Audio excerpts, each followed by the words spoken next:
Yo, what's up, everybody? Happy July 5th. I guess I would say happy July 5th, 2026. Hope you guys are recovering from a fun July 4th. For those of you who are celebrating, for those of you who are rightfully thinking about how rough the country is right now, and you had a bit of a more muted celebration, I hope you still found ways to enjoy the day yesterday. There was a lot of fun stuff going on with celebrations and fireworks, hanging out maybe with friends and family or neighbors. I know where we live right now, there was a massive block party just a block over where all these people were hanging out, playing loud music and shooting fireworks into the sky, and they had a great time. We came out last night around 9 o'clock to stand outside on our driveway, which we usually do, and watch the fireworks. We get fireworks in three directions. We get the block party, we get the big celebration over here where we live in our regular city, and then the neighboring city does fireworks. And it almost looks like what you see sometimes in the movies when the war is going on, and you see it against the night sky or whatever, the bright visuals there. That's what we got to see. So it was a fun time overall for us. But we spent the evening finishing off The Agency season 2 on Paramount Plus. If you guys ain't watching that show is excellent. And this season, arguably better than the first season, and maybe because they didn't have to spend so much time setting up the characters like they did in the first season.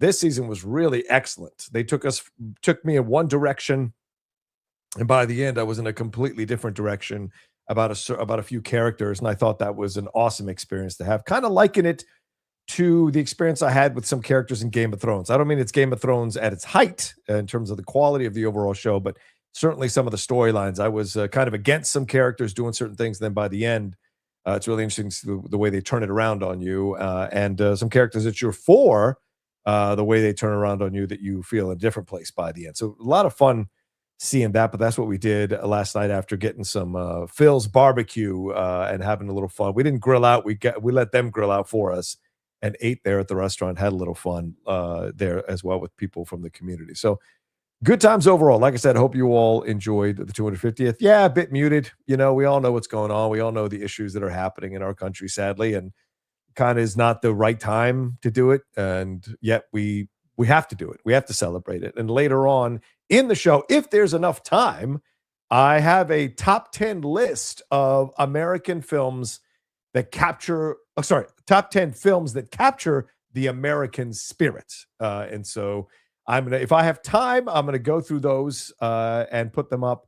But it all depends on how long we go. Because I've got another live show at 3 o'clock today with the Cinephiles. We're celebrating our 10-year anniversary of this show. That'll be on our Cinephiles YouTube channel, 3 p.m. PT. And then after that, at 5 p.m. PT, I will be back here on my channel for a live watch along of England versus Mexico. That is going to be an insane match tonight in the World Cup. I saw the highlights or the footage of them playing Mexican music till deep into the morning last night outside the English Players Hotel, shooting off flares or wherever it was. Maybe I'll show some of that on Twitter. And then, am I on my mic? I want to make sure. Sometimes I have to check. And then of course today the big news that Balogun is coming back to be a part of the United States team for tomorrow night's game against Belgium. I'll also be going live for that watch along here on the channel. So they rescinded his red card. I know there's going to be some controversy around that, but it's done. So we will see. And of course, Trump and his people are trying to claim that they called FIFA and made them do it. Ugh, God, these opportunist assholes. But no, it was FIFA making the decision that they rescinded it after taking a look at it using Article, I think, 24 or something like that. So we will have a full complement of players for tomorrow night against Belgium, and we're going to need him because that Belgian team is no joke at all. So we will see. But thank you, everybody who's joining me here. Over 150 of you hanging out right off the bat. Thanks so much. We're going to get into the Supergirl story. We're going to talk that Heats 2 story as well. As you see, I have the book sitting right here conveniently for us ready to talk about, and Supergirl as well behind me there as well. And we're going to get into some other stuff going on in the world of entertainment. And this is kind of like the third episode of The Truth within 7 days. Really appreciated a lot of the views I've gotten over the last few days for each of these shows and the responses, and especially the Streamlabs and Superchats that you guys have sent in. Thank you so much. Please feel free to send in some today if you have any questions, thoughts, or comments that you want to get out and talk about here on the show. We're also going to get into a little bit of the box office. We're getting into some Spider-Man Brand New Day news, some Odyssey news, some F1 news, and Jodie Foster is sounding off as well, and maybe a little Millie Bobby Brown stuff, because I got a couple of issues with some of the stuff she's been saying lately, and we need to talk about it for sure. And if anybody's watching me who went to the Taylor Swift wedding, congratulations. Hope you enjoyed yourself. Special shout out to AMC CEO Adam Aaron, who ran his damn mouth about the details of that wedding. Now, look, you can argue the hypocrisy of a woman wanting to keep the details private and have a quiet ceremony in the middle of New York at Madison Square Garden, shut down a bunch of streets around it. You can argue the hypocrisy of that or the incongruousness of that, but in the end, she has a right to have her wedding as she sees fit. And if she's asking you not to reveal the details, why are you posting such a long, detail-oriented thing? You're a 70-year-old man. Have some fucking respect for yourself, for God's sakes. Why are you outing a young woman's nuptials when it was clear that you weren't supposed to reveal anything? And I think they took phones and all that. So why are you doing that? And that speaks to me about a man who is desperate for attention. And sadly, that's the truth in our business right now. So much going on, battling between critics and influencers. I saw Straw Hat Goofy's post. He kind of edited some of the stuff we said on the hot mic to fit his narrative and responded to certain things. Couldn't have a back and forth on his Instagram video, of course, but hopefully we will get him on the hot mic. I reached out to him by DM. I don't think I've heard back from him yet. And to be fair, he's covering the Odyssey thing, the junket, I think. But he sent me a message, and I have not heard back from him yet about whether he is going to be coming on the hot mic anytime soon. But so just letting you know, I did my due diligence to reach out to Straw Hat Goofy to be a part of it. So hopefully at some point Juju reaches back out. We schedule it maybe for this week coming up. Be a lot of fun to talk to him about the critics versus influencers thing. And it is hitting fever pitch. So we see that a lot of stuff is happening. A lot of people talking about it. Might bring up my friend Scott Manzel over HGA. He posted a comment as well. So we may get into that at some point in the middle of the show. Maybe right after we play a little bit of the Real Rejects conversation of Supergirl. I'll play that here on Twitter in a little bit. But again, Streamlabs Super Chats are open. Send in your love, send your questions, thoughts, and comments as we go along. I will be checking here on the show. Thank you to everyone who's joining me. Okay. I agree, Casey. I hate a bitch that can't keep a secret. I agree 100%. Wolf says, what did Wolf say? Well, where's Wolves? Wolves says, have a great Sunday, everyone. Glad to see you. Rocha, Mexico is on fire over here during the Copa Mundial. I'm sure you are. I'm sure you're trying to get this victory for sure. All right. So, okay. Hey, John, we talked about it before, but just a shout out to the New York guys on Team Canada for making the 16 no red card for your boy. We must be excited. I am excited. Absolutely excited. Absolutely excited. So, all right, here we go. Let's start off. Let's start it off. We got to start here with Supergirl. Let's talk about it here.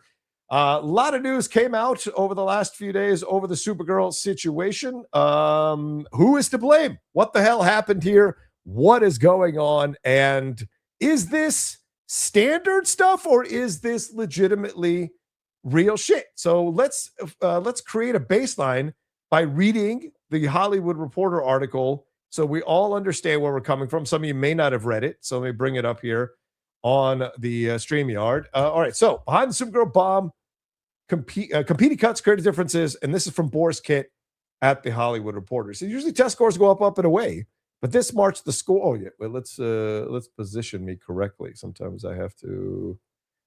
I have to make myself a little bit bigger. Sorry, guys. Let me see here. There we go. Or is this better? No. I like this better.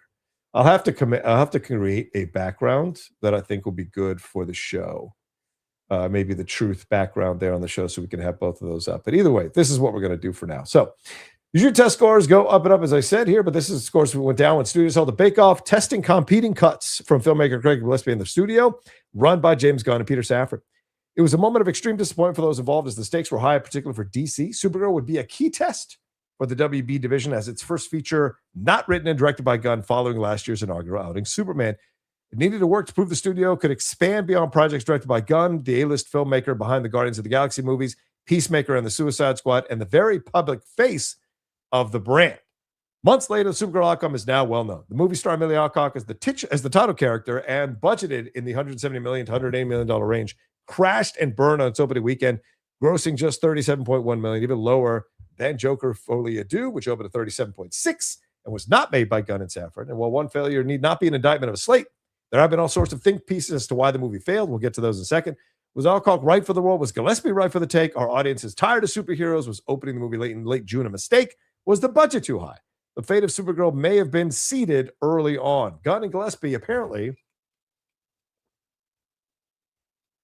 Sorry, it's early morning. Got to get the throat wet. Gunn and Gillespie had creative differences over the direction of the movie. Numerous sources tell the Hollywood Reporter, and the film never found its footing in the post-production process. So there you go. Gunn and Gillespie had creative differences over the direction of the movie. Numerous sources tell the Hollywood Reporter, and the film never found its footing in the post-production process. The test scores, which are counted on a scale out of 100 points, never escaped the 60s, according to multiple insiders. Another insider said the movie's top score was 70. They were not creatively aligned, is the polite way of describing things, says one insider. Other insiders, though, dispute this characterization, want to give weight to that as well. I know some people have been losing their minds one way or the other, saying Gunn, Safran, and Gillespie had the normal amount of healthy friction any filmmaker and studio have as part of the process of making a movie better. And multiple sources say the duo respect the filmmaking chops of Gillespie, known for guiding Margot Robbie to an Oscar nomination for I, Tonya. Filming wrapped in May of 2025, and as early as the fall of that year, the studio and Gillespie knew the movie wasn't working after December test screening proved to be just okay. The studio decided to take matters into its own hands. So this is back in December. So 7 months ago, they knew they might not have the best film. And all the people who were out here stumping for DC, stumping for James Gunn, stumping for Supergirl were saying, like, you guys are overreacting. There's test screenings that happen all the time. It's not that big of a deal. Reshoots are part of it. Duh. We've known that about it for years. Duh, you morons. They know what they're doing, right? But here we go. Here's a report telling you that they knew they had a dud even back in September. So the studio decided to take matters into its own hands, which studios do sometimes for sure, and make changes that help the film be better. I mean, look what happened with Rogue One and other films in the past. And took charge of the post-production to make its own cut. So the studio also enlisted writer Jeremy Slater, a James Gunn favorite, who previously wrote an unmade feature based on DC superhero team The Authority, which of course James shelved for a number of reasons, and DC shelved for a number of reasons, to help with the post-production process. So now you have Jeremy Slater coming in, who is a favorite of Gunn's, to be a part of this, to do some reshoots. I think it was 9 days of reshoots. The extent of Slater's involvement is unclear, although it seems he helped write scenes for a 9-day shoot of additional photography. Original screenwriter Anna Nagura remained involved in the post-production process as well. One issue at play was the climactic fight, which was reconfigured. So, all right, let's stop there and take a look at the situation, right? So they have the original cut of their film, which I imagine Gillespie oversaw, did not test well, and they were worried about it, right? So they're going to make some changes. And of course, because it's their second film coming out, they're burned by the previous stuff with Snyder and the previous stuff before that with uneven results.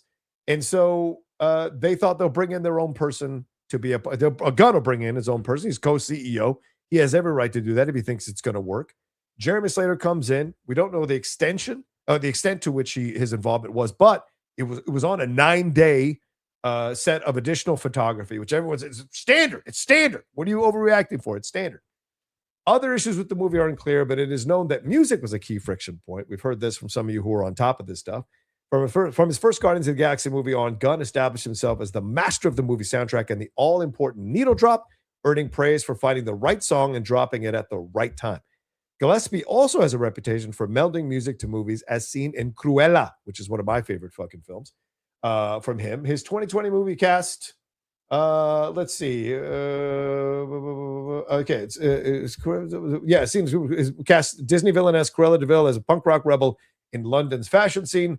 The movie had at least 4 tests. Now, at least we'd heard up to 10, right? We'd heard from other people reporting up to 10, but the movie had at least 4 test screenings, according to sources.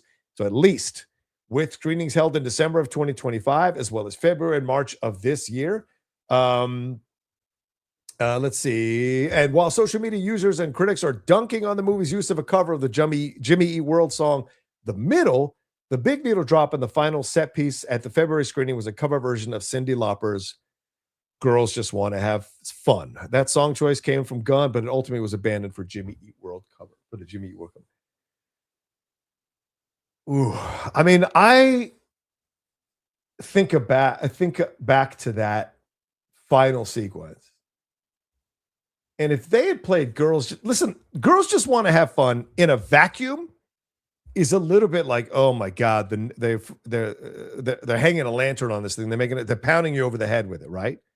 But if you had led to that moment with a really good story, a really good female empowerment story with Kara, with Ruthie, and really develop that relationship, because that's my biggest criticism with the movie is that it's underbaked. All the other stuff is connected to the fact that it's underbaked. That's the number one reason this film is not good or not great, is because it's underbaked.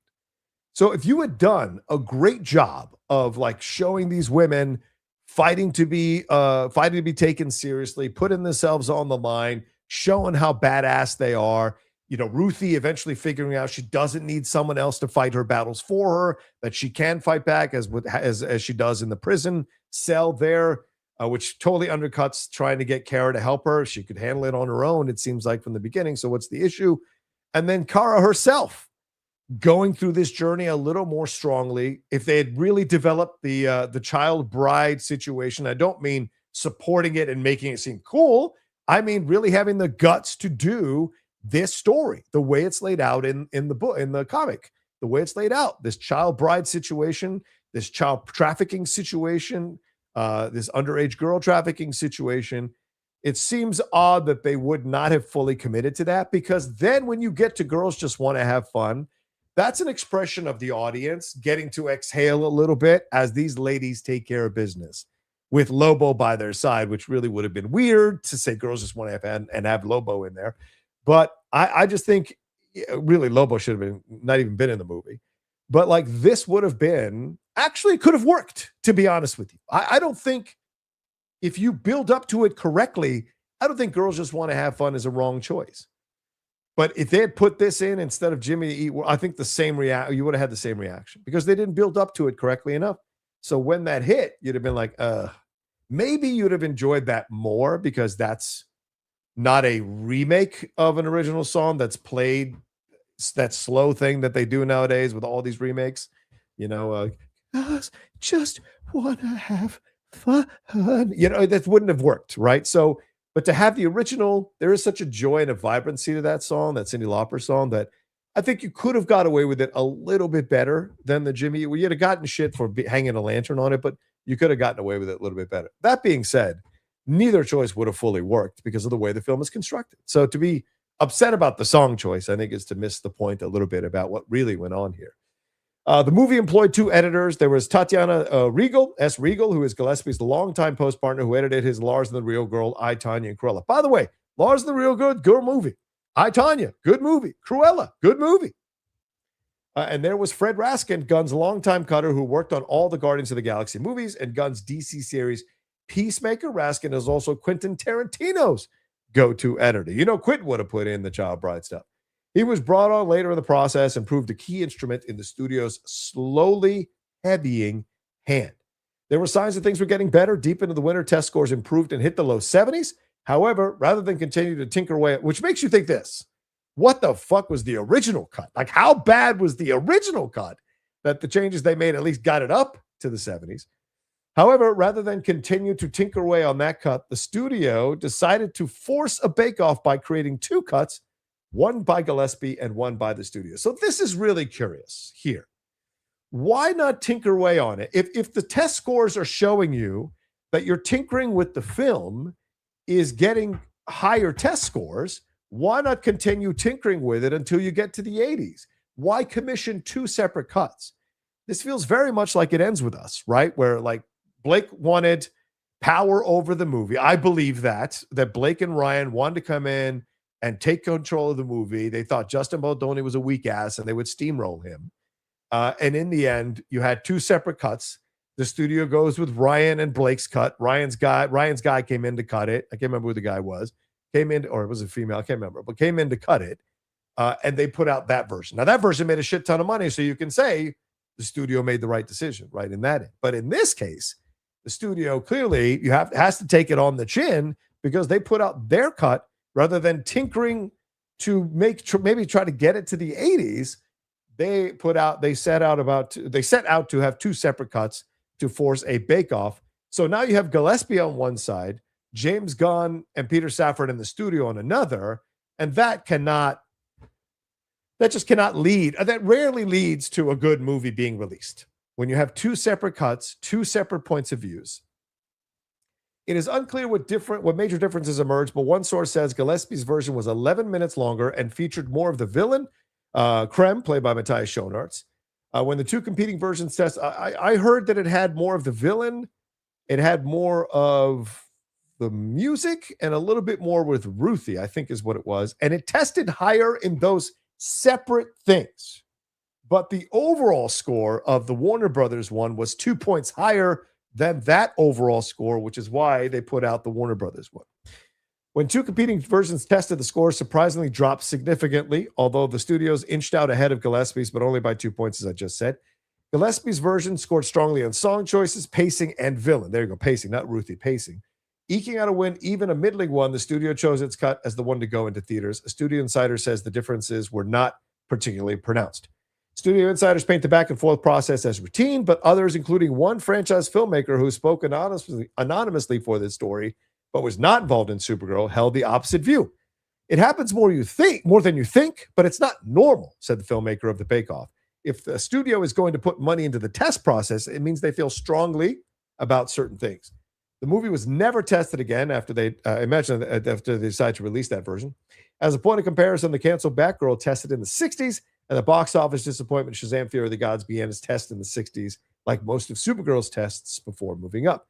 And from that point on, if Gillespie believed strongly that something should be in the movie, he had to advocate for it, said one source. The director of the film had to advocate to fight for certain things to be in the movie against the studio, against James Gunn, and against Peter Safran. That's essentially what this article is saying. While Supergirl did meet our box office, we know the Safran statement, blah, blah, blah. In many ways, the strategy remains intact. Despite the setback, Gunn and Safran will continue to guide the ship. It is unclear when the duo's contracts are up, but sources believe it is either the end of 2026 this year or the end of 2027. By then, DC Studios will not have released not only Clayface, the budgeted horror movie, but also Man of Tomorrow, which Gunn is currently directing and is slated to open in July of next year with Millie Alcock as Supergirl in it. Batman Part 2 shouldn't even be a part of this equation, all right? The Batman Part 2 is its own thing. That's Abdi and DeLuca. If Gunn's name is on it, it's only for show. It's not really Gunn doing anything to make the Batman Part 2. I'm sure Reeves puts a wall around that set to keep James Gunn out of there. It's kind of like keeping Filoni away from some of the stuff over in Andor. Like, yeah, cool, Dave. Yeah, thanks. And then crumple the notes and throw them in the trash. And Gunn will continue to exercise his ideas, especially his penchant for spotlighting lesser-known side characters. As I've said before, this has to stop. I really don't understand the logic of doing these side characters. I know that Michael said on the Geek Buddies, I think last week, he said, well, if you stop all these other projects, you're essentially telling James Gunn that he's a lame duck, which I guess I understand. But there's nothing wrong with making a creative earn their stripes. Hey, man, it's like anything in business or in sports. We're going to take away all this other stuff off your plate. You need to focus on this. If you get this right, then you can continue. And I think DC should do that. I think DC at this point should slow the fuck down. Tell James, listen, work on Man of Tomorrow. This other stuff will be here when you're done with Man of Tomorrow. But get Man of Tomorrow right. Then we can figure out where we're going. We can certainly develop stuff, but let's not shoot anything. Let's not put anything into production. Let's develop stuff, as you said, till the script is perfect, because clearly that was not the case here. Or if it was, maybe you shouldn't be deciding what scripts are perfect if you're thinking this script was the right script to go with. Of course, with the allowance that 20 to 25 minutes of this film was probably cut out of it. So how can you really judge fully the script and whatever? But yeah, Superman spinoff focusing on Jimmy Olsen is getting a comedic take with a mockumentary DC. There's also a series, this was great news, focused on Mr. Terrific, played by Superman breakout Eddie Gathegi, that is in active development with Alan Heinberg writing the plot. Now, that's exciting. I will say that, because he's already a known character, and he is an exciting character, he's a superhero character, and you don't have to tie up his stuff to Superman. Like, Mr. Terrific is his own thing. It's not like Jimmy Olsen, which is intrinsically connected to Superman, or Gorilla Grodd, which is like, you can do Mr. Terrific on its own. You can do that like Wonder Man, where it's not really connected to the MCU fully. Like there's hints at the DCU connection, but it can have its own thing. And I think I'm okay with that, to be honest with you, if you're going to go with a side character, because a lot of people want to see more from him. And he's his own superhero, and he's intelligent, and he does his own thing, and he's got his own powers. He is not tied to Superman. Yes, the way it was presented with the Justice Gang and all that shit, he is like it corrected in terms of the movie, but he's not. He doesn't have to be in terms of their series. But Supergirl's failure does put a scrutinizing spotlight on Gunn, who has positioned himself as the face of the company, as no other studio head has before, thanks to his prodigious output on social media and comments in the press about quality control, something I've been talking about for well over a year. Even though some of the Gunn bros have attacked me, some people in our space have attacked me on their videos that they think I'm not watching, or that my fans or followers don't send me clip outs of. But I've seen that. So, don't think you're so crafty. Other studio heads, such as Marvel's Kevin Feige or Warner's Pam Abdi, are known to get vigorously involved in the post-production process, but none are filmmakers making their own movies while also running or co-running a major studio division. There's almost no modern precedent for it. Spielberg and Amblin, Rob Reiner was a partner, but not really, right? And then Jennifer Lee ran Walt Disney Animation Studios, but stepped down to focus on directing. The challenge for Gunn is to navigate the fine line, blah, blah, blah. DC Studios, however, has other channels. Brainiac. The biggest challenge I have for Gunn is, however, maybe guiding a superhero, right? As superhero movies are no longer a bulletproof genre for moviegoers. Gen Z does not care about superhero movies, noted one studio ahead. That genre belongs to millennials. First of all, I wouldn't listen to a studio head about anything aside from their business of being of a studio, of their respective studio. I would not listen to them to tell me who is listening to what and who is doing what. I would not listen to them for much at all. So don't put too much stock in that, for God's sakes.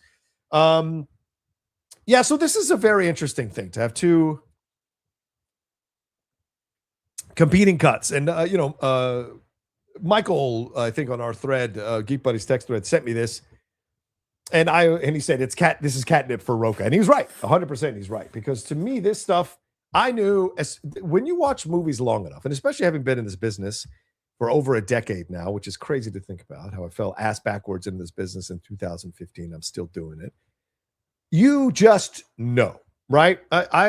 Some things leap off the screen and are very obvious. Some things are just like, yep, somebody tinkered with this shit. Like when everyone saw Justice League, you sat there and you were like, what in the crap is this? Two separate tones slamming into themselves, and we don't have any development. Now, I'm not saying Zack Snyder's Justice League was incredibly better than Joss Whedon's Justice League. It's overly long. It's a little too melodramatic at times, but I still enjoy the experience of that Justice League because I'm watching a creator and his vision coming through in that movie. And I didn't feel that way in Joss Whedon's Justice League, and I don't feel that way now in Supergirl. I had a noted critic and a friend tweet at me when I posted my tweet about this whole situation. He said, I will take the worst James Gunn film over any Craig Gillespie film. And I understand that that's subjective taste, right? And so he is welcome to his opinion. I thoroughly disagree with his opinion, but he's welcome to it. And he's a noted critic, a well-known noted critic, a guy I respect greatly.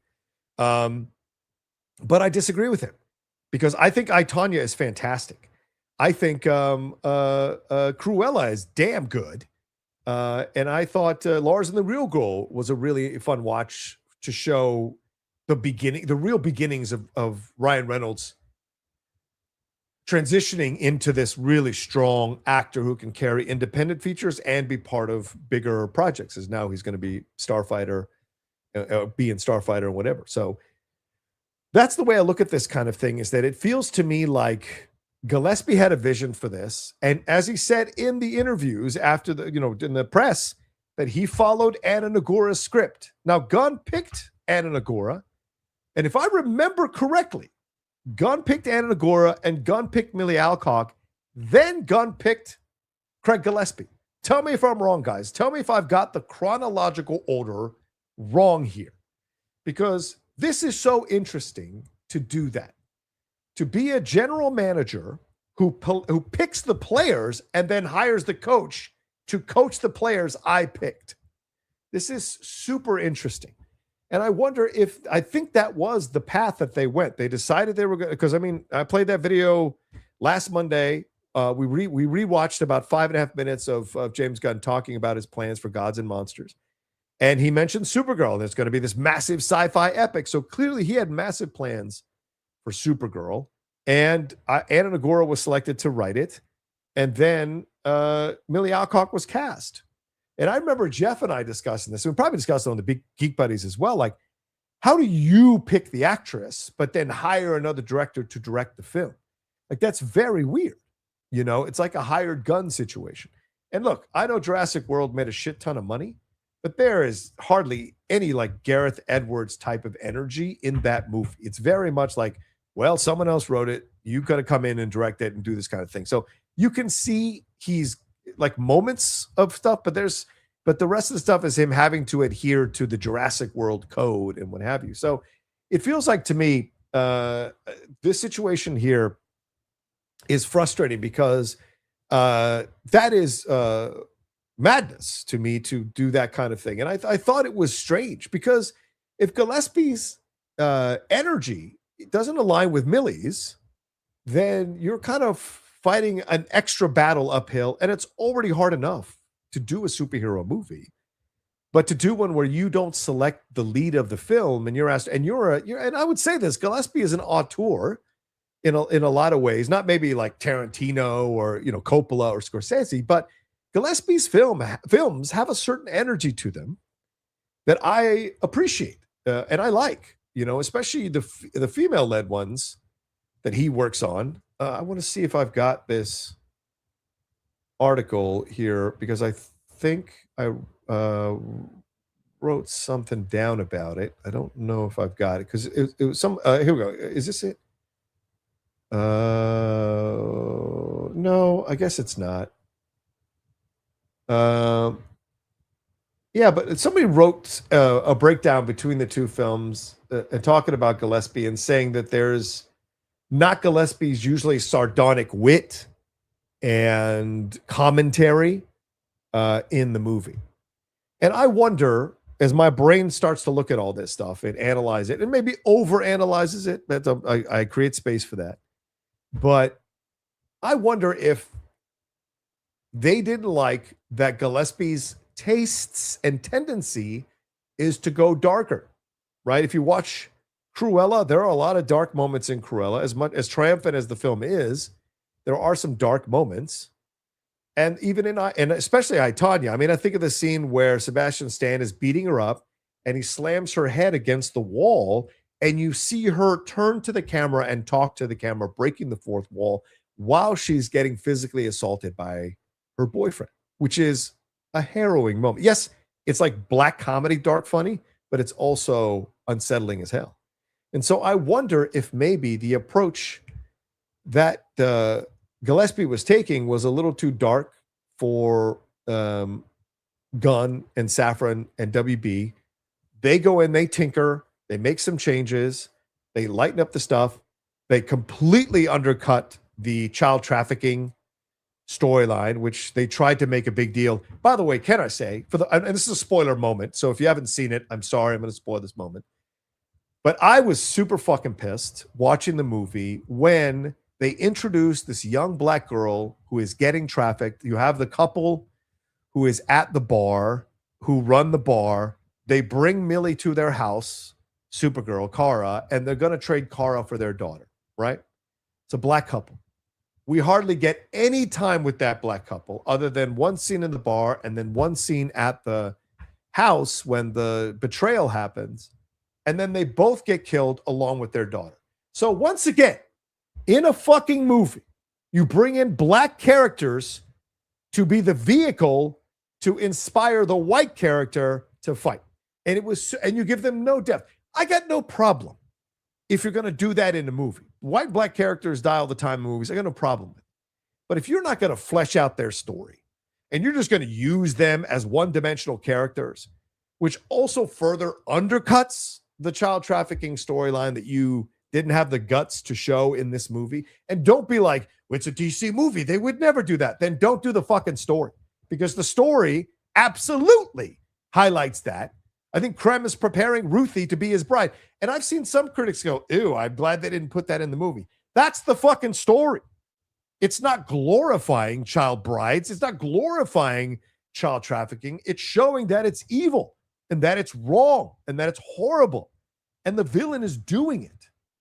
I think sometimes people have a real hard time separating the two. Like I had this battle with when we were doing The Wolf of Wall Street on the Cinephiles. Another shout out to the Cinephiles. A great fan of ours, a patron of ours, said like, "Well, I don't like this movie because it glorifies Jordan Belfort."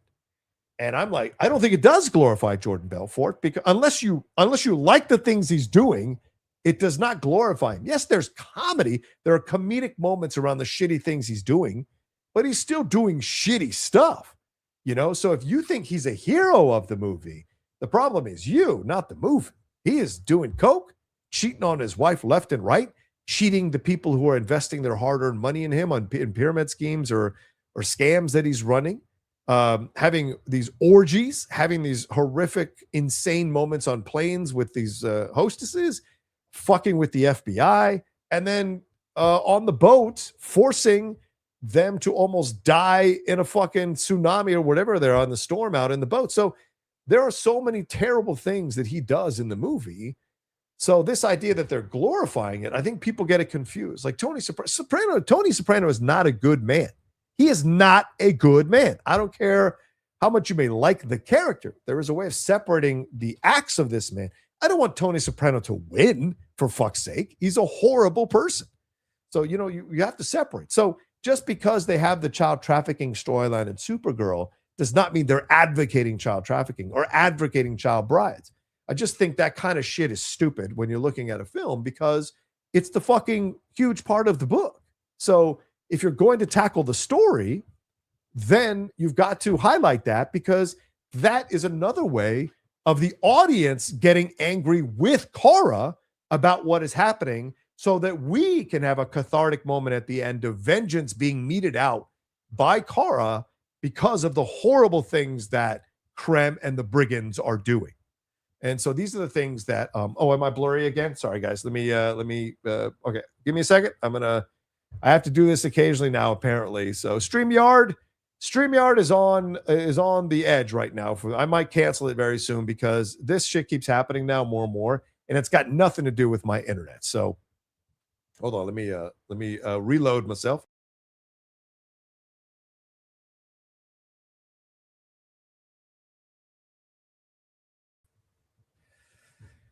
Okay, there we go. But you've got to show him in a negative light. I hope I'm better now. So it did not. Only if you liked it. See, this is what I think. This is a very ignorant comment, because it's only if you liked his glorified excesses. I didn't like them. I thought he was a horrible person throughout the whole movie. Did I laugh at some of the shit he was doing? Yes, but I still wanted him to go to jail at the end of the movie. So you, as the audience member, if you liked it, if you got turned on by it, that says something about you. That's not anything to do with the movie. It's like people loving Michael Corleone after the first Godfather movie. I think it's good to like him after the first Godfather movie. I don't think that's a problem, because he does, like, save his family, protect his father, get revenge on what's his face, on Carlo for Sonny, takes care of the 5 families and what have you. Certainly. And he's ruthless. But in the second movie, he's a horrible person in the second movie. And if you still like Michael by the end of the second movie, that says something about you, not about the movie, for fuck's sake. People have to delineate the difference in those kinds of things, So did John just compare? No, I'm just saying the villain to me, it's like the villain, just because you have that kind of stuff in there does not mean you're advocating for it. And so I think there's where the issue lies with something like this. Like, go all the way or don't go all the way. That's kind of where I'm at with this kind of thing. So it is frustrating to see that over and all. So unfortunately, well, not unfortunately, but as a result of the issues between these cuts, these competing cuts, and I think, well, before I go into the box office, I think the cut here, people were also saying The Apprentice glorifies Trump, which is, well, yeah, cool.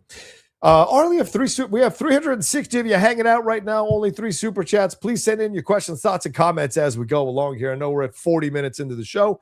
Would love for y'all to send in some love. Thank you, Wiley. I appreciate y'all. Send in some love. So your questions, thoughts, and comments. I want to hear from you all. What do you think about this? What do you think about the 2 competing cuts? What do you think about what went on here? What do you think this says? Because I mean, right now, my next thought is like this says volumes to any director, any actor, any writer who wants to get involved with DC right now. This is a very shaky ship right now when you look at it, and you wonder what the end result is going to be. And no, Clayface coming out and doing well is not good. Somebody said, well, what if Clayface comes out and makes $1 billion?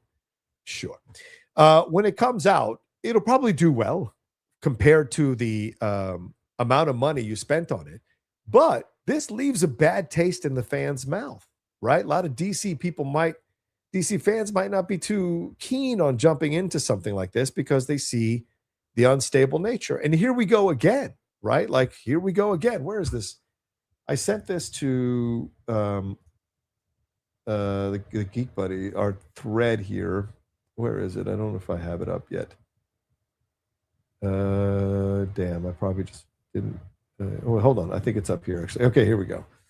I don't know if I can get this up, but if I look at, yeah, here we go. Okay, let me see if I can do this. I'm going to do this graphic real quick because as I'm thinking about it, I want to put this up there as kind of reinforcing my point of view on where I'm at on this stuff. But yeah, when you look at, because it's to me, it's like rinse, repeat. At some point, it's not like, yes, James Gunn deserves some of the blame. Peter Safran deserves some of the blame. Craig Gillespie deserves some of the blame. Anna Nagora deserves some of the blame for what really is very clear in her comments in her interviews that she did not understand the material as strongly as she should have. But if you look at the run, and I posted this yesterday on Twitter, so let me take down my my banner real quick because I want to bring up this graphic. Looking at DC from Man of Steel to Supergirl.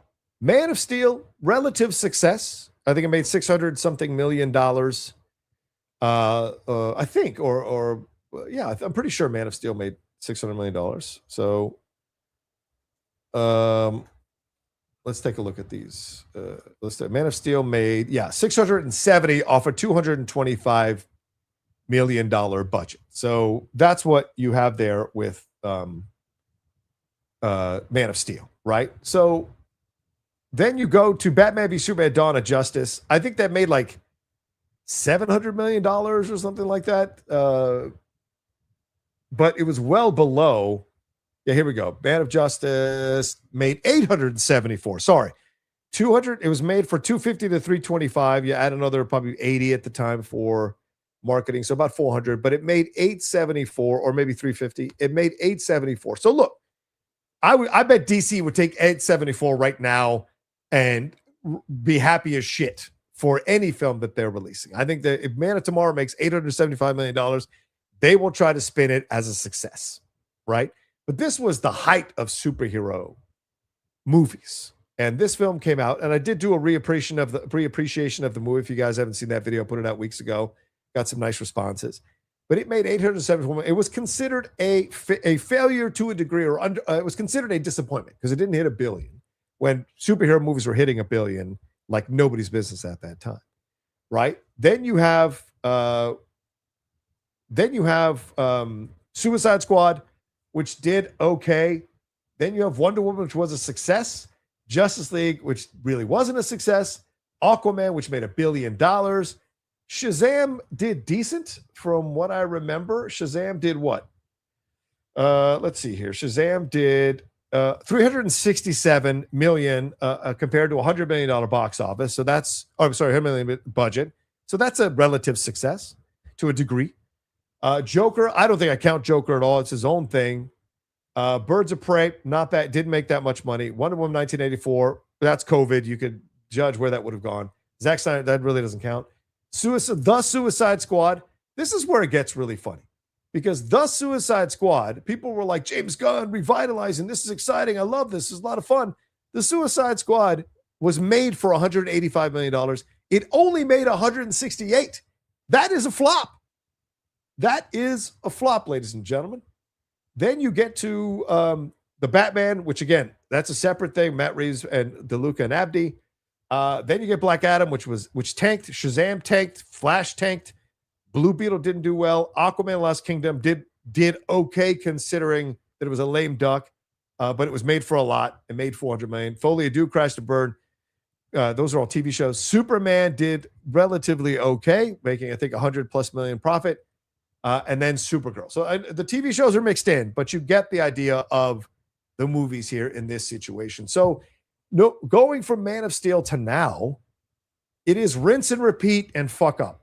It's really that. Rinse and repeat and fuck up. And I compared this to the NFL, that this is like a Jets or a Browns team with good players going 5-12 or 4-13 for the season. Yes, you might have beaten the Kansas City Chiefs or the New England Patriots to Tom Brady in the regular season, but you still had a colossally terrible season. Like beating the Patriots is your Wonder Woman. Beating the Chiefs is your, I don't know, Superman. Like, you know, those kinds of things. And so in the end, you lost so much more. And no matter who, you were changing coaches every few games, and it didn't matter. You still had a shit season.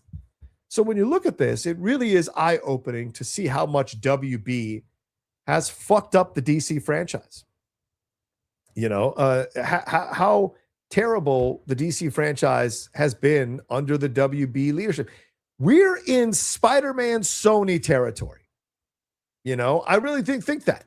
There are a couple of Spider-Man films that are good. Yes, the Spider-Verse things are, and that's separate, right? But the other stuff, the live action stuff, there are a couple of them that are considered good. But there's a lot of the Spider-Man Extended Universe that are shit. The Venom is the Aquaman. I think Aquaman is a horrible movie, but it made $1 billion. Venom, not a good movie, made $875 million. So you have the outliers, right? The Jets winning a game 40-6 or something. It's the outlier, you know?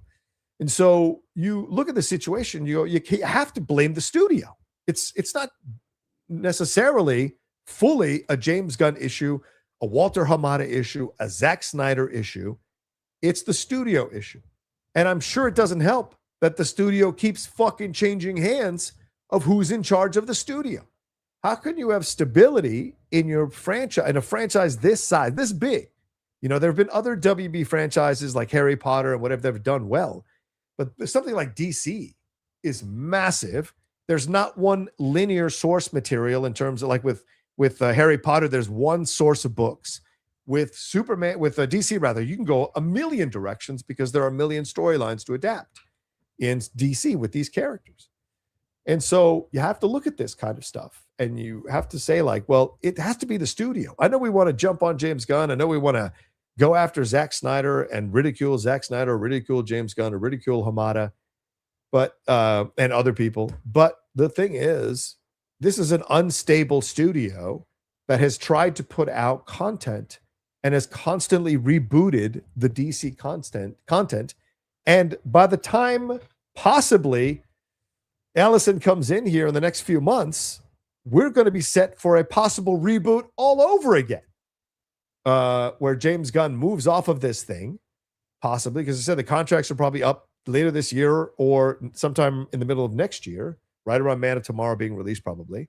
And so you have to look at this and go, well, are we going to do this all the fuck over again? Are we going to, because people had so much hope coming out of do you remember the hope people had coming out of the Superman movie, which was what, a year ago? People were just so excited. I mean, I loved that movie. I thought it was so much fun.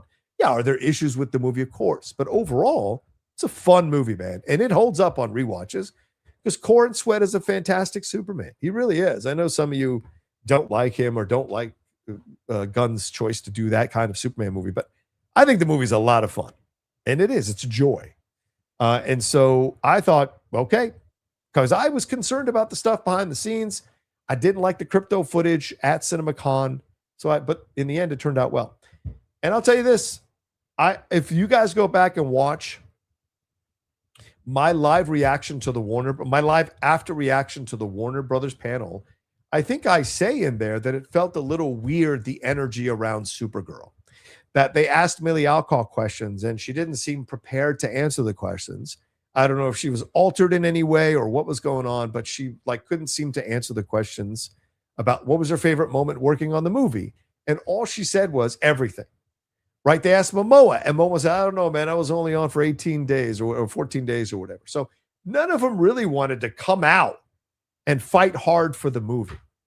So that to me, other than Craig was trying to, but Craig wasn't that great in pitching the movie to the audience, right? And I thought it was a weird presentation, a very weird presentation.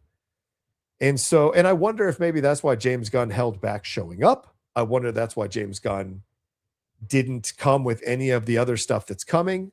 There are a lot of questions because CinemaCon is where you're supposed to get the people who run these movie theaters excited that you've got stuff coming. And no, you don't have to go like, well, it's coming out next year. We'll go to next year's CinemaCon, because there are plenty of CinemaCon presentations that I saw that tease stuff that's coming out in 2 or 3 years.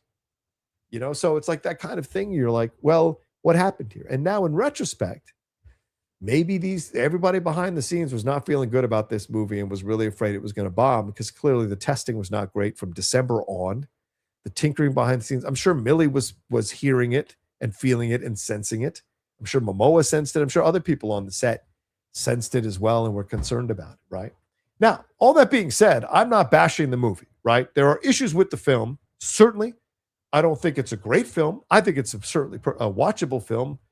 And of some of the terrible ones like Marvel, like more the Marvels or Joker Folie à Deux, I would absolutely watch Supergirl over those movies because they're not that strong. And so I like Millie's performance. As much as I love Joaquin as the Joker, I think that film sucks my nuts, man. And it was rough to watch. And I think the Supergirl film has a little bit more in terms of her performance that you can enjoy and her chemistry at times with Ruthie, chemistry with a couple other people there in the movie that I think is the Krumholtz Krypton stuff is a highlight as well. So it's not fully negative. So, but yeah, somebody said maybe they should have Batgirled the movie. Possibly. Very possible. Movie Web did something. I just want to run this real quick. Movie Web had some comments here about the 5 things James Gunn needs to learn about what to do next now that this thing has crashed and burned. And I think this is a fair thing for us to look at. Let me get a little bit bigger here. And I'll go through them quickly because I know we're running like really a little bit behind here. But Warner Brothers needs to strategize with release dates. That's one of the first things that they bring up. Which is talking about when it was released. You know, they decided to release the film 1 week after Toy Story 5, a week before Minions and Monsters, which doesn't look so bad now because Minions and Monsters had the worst opening of the Minions franchise with their Minions and Monsters released this weekend. So that doesn't look so bad. But after Toy Story 5, possibly, maybe not the best decision. Then DC Films needs exciting hooks beyond being just another superhero movie. Sure, that's very possible. So that's why I don't think Clayface is going to blow the doors off the box office. I think it'll do well, but most people don't know Clayface. And unless you're going to put Batman in Clayface, I don't think people are going to be going to that movie to the tune of $300-400 million, for God's sake. If that thing hits 150, it should be fine, you know. Yeah. The first teaser trailer was an issue. Comparing it to the Guardians of the Galaxy thing stuck. Had the film kept to the comic's unique and vibrant visual palette, it might have drawn some curiosity from audience who had never seen anything like it in a superhero movie before. That's another criticism people have is the cinematography in the movie, the drab cinematography in the movie. And I think that's a fair criticism when you read the original source material. DC should embrace younger and more diverse creative voices. Being a female and superhero women were not the majority of the audience. Supergirl's weekend audience was 59% men, and that crowd, 65% were over 25. This is a metric similar to Captain Marvel's 2019, though, but that film made $1 billion. Why did Supergirl not appeal to more women, especially young girls who were likely meant to see themselves wrecked on screen? It's a complicated issue, but it can't help but feel like many of the creative choices about Supergirl were made to appeal to a male audience, one that might have been put off. And that's being too girly. Supergirl seemed to. And I'm gonna circle back to that. One that might have been put off if Supergirl seemed to be too girly. This might be why the gorgeous artwork by Bilquis Evely was swapped out for a bleak Mad Max aesthetic, which is seen as cool. I think that's a very, very valid point. Is this what happens when you hire a male director in his late 50s who likely has a certain sensibility? maybe if the DCU had hired a younger director or a woman, they might have made creative choices that wouldn't have been what traditional comic fans wanted, but that untapped portion of that. I mean, you could make a case. When you see what Curry Barker and others and other younger filmmakers are doing at the box office, you can make a case. DC needs to keep Millie Alcock for sure. I agree with that. DC must be mindful when adapting specific comic books. I agree with that too. If you wanted to tackle this comic book, you have to have honored this comic book, and the fact that they didn't was an issue. And I want to come back to this. I like this point. I'm gonna go solo on this point. I like this idea, and this speaks to the balls. And I'm gonna say that. Or maybe you want to say guts, the guts of a studio. Female-led shit that is, like if you write a really good female-led movie, people will come. Barbie made $1 billion fucking dollars, or almost $1 billion fucking dollars. People will come. But you got to commit. You got to commit to the aesthetic. Wonder Woman made a lot of money, directed by a woman, starring a woman. There's a lot of the female energy throughout that whole movie about men overlooking her, men discounting her, about her being a powerful Amazon, not being necessarily overtly feminine as the typical standard stereotype of feminine is in movies. She was feminine in the film, of course, but there's a different aesthetic to it. And so I agree, actually. I think one of the biggest issues of the movie is they went right with the Guardians of the Galaxy, with the Mad Max aesthetic, and I have to think that was an edict from James. I have to, right? That's James's style for the Guardians of the Galaxy movies. Now, he directed a much more brighter Superman. So you might ask yourself, why weren't they able to find that middle ground to make this film a little more brighter visually while still adhering to some elements of the Mad Max energy or the Guardians of the Galaxy, which you probably didn't even need that energy for this movie. You could have done this movie straight as a mixture of drama and comedy, but brightness with the darkness, and it would have worked. Craig is very good at doing that. In his movies, in my opinion. So I wonder if maybe that was an issue too in how they approach this thing. And so I think they should have gotten a young female filmmaker to come in and do, and maybe she'd have gotten raked over the coals or whatever. But if they had created a damn good movie, then the onus would have been on the people who are not coming to see it because they have issues with women and they're fucking sexist. That's a whole nother thing, or they're incels or whatever, neckbeards, whatever you want to call them. That's a whole nother ballgame. You got to make a good movie first. That's always number one. Now, nothing against people who like the movie. I know I saw Todd Stashwick post about it. God love him. He brought his kids or whatever. And Helen Slater went and saw it and really enjoyed it. The original Supergirl, and she gave a lot of love to Millie as well. I mean, Millie comes out of this unscathed, in my opinion. For all the hate and anger and stupidity, like Owen Gleiberman and others in bashing her looks, she comes out of this unscathed in terms of people really liking her. Even the negative reviews made a point to highlight her performance as Supergirl. So all the attacks in the end meant nothing because people still appreciated her in the movies for her as an actress and as the character. We'll see what happens in Man of Tomorrow. So it's an interesting thing when you look at all this stuff. So one more thing I want to react to this situation. Oh, wow. Sheamus from the WWE is set to leave WWE as his contract is expiring. Fightful Select is reporting. Oh, that's a shame. Oh, well, that's a shame. Let's play. I want to play this. Let me see here if we have something. Where is it? I guess. Where is this? Oh, damn, I can't seem to find it. Hold on, maybe. Oh, here we go. Is this? Oh, yeah, here we go. So let's post this because this is interesting to talk about. The Real Rejects. Coy is, of course, now a permanent part of the Real Rejects, but they posted this clip. This is for Superman. Sorry, I'm trying to find the Supergirl react. Maybe I should just type in Supergirl and see if that comes up. Because I think this is an interesting thing to look at. Or maybe did they take it down? Maybe they took it down. Oh shit, maybe they took it down, guys. Oh well, I'm trying to find it. I should have had it lined up already, so my bad on that. Let's get out of this. Let's stop sharing. All right. Well, I was trying to find it. I don't know. They placed it somewhere. I thought they had it somewhere.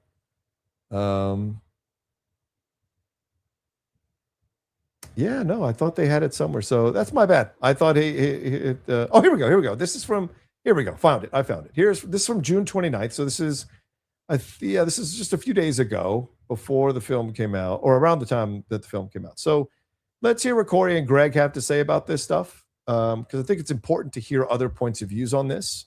And full disclosure, Coy hosts that DC fandom show on HBO Max, I think it is. So, but let's listen, and I'll stop it as I comment on it and what have you. So the movie itself is based off one of my favorite modern comics. The bar is so high on what Woman of Tomorrow is. And this is the first review I've ever given where I said, like, hey, I think read the comic after. Like, in the history of me doing this, I've never said, wait. That's because it's going to feel more like an extended cut if you read the comic after versus where is that scene every few minutes. I think that's fair. I think it's absolutely fair. If you read the comic after you read the movie, you're not necessarily comparing the two. And maybe that's what a lot of people who like the movie, one of the reasons that a lot of people like the movie is because they hadn't read the comic ahead of time. And that's fair. I mean, one of the reasons I don't love Silence of the Lambs the way other people do is because the book is so much better than the movie. And look, the movie is great. I think great. But the book has so much more in it that I loved, and that was never even in the movie, right? And so, but that's, those are the allowances you have to make, in certain ways, so.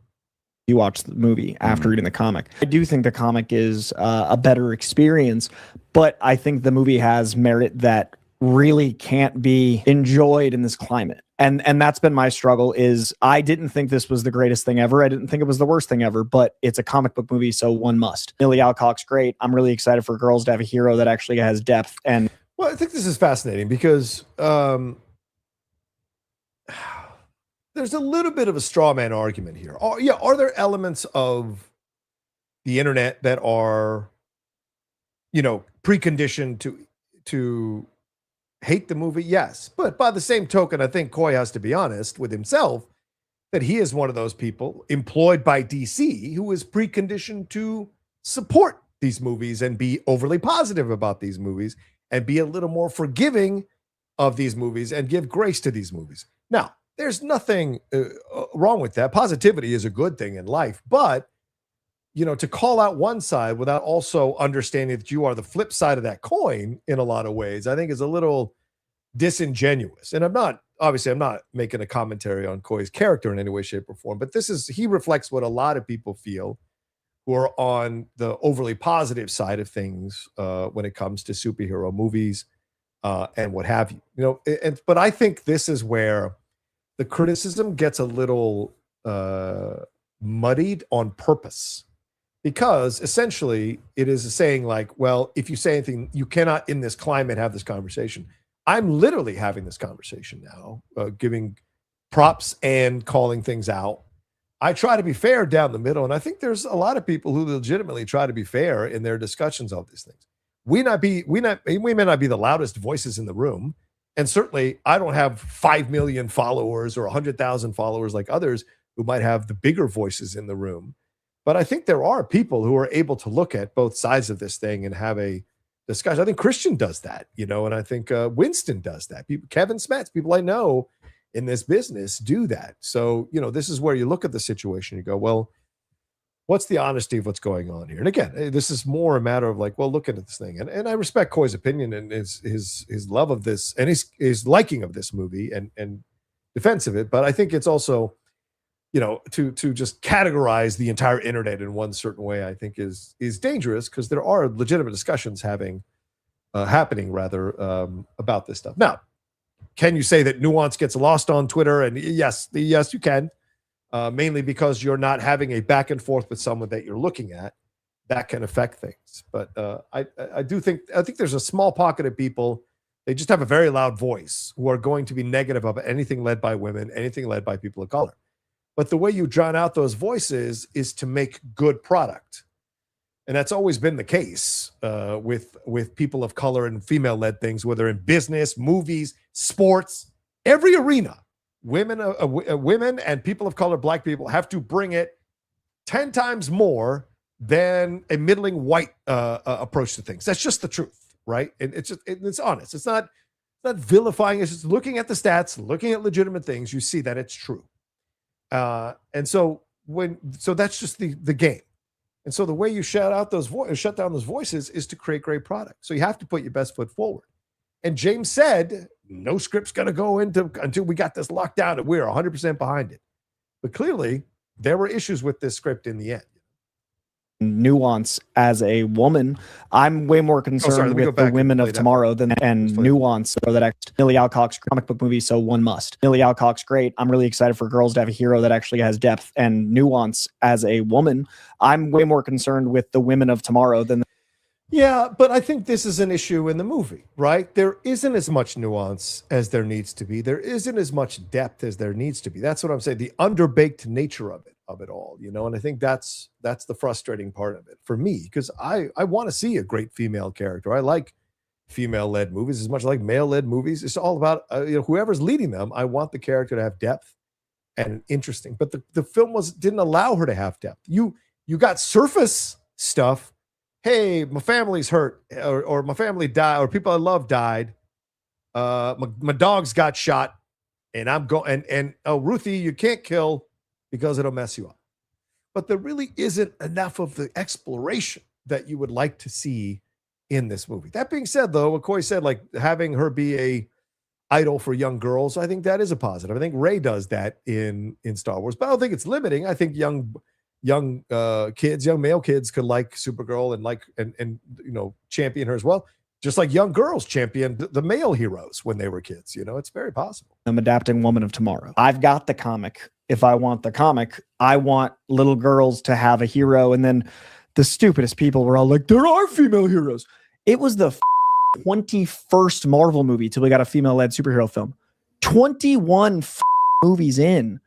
I'm proud of DC for doing it their second movie, but of course it's going to have this kind of. Well, I mean, that's not really an authentic analysis there from Coy, is it? Because I mean, the DC, the current iteration of DC, right? There were other versions and what have you, and sure, but by the time DC got around to making their movies, Marvel had been going strong for quite some time. So, but I mean, I think it's legitimate to say, well, where was the Black Widow movie?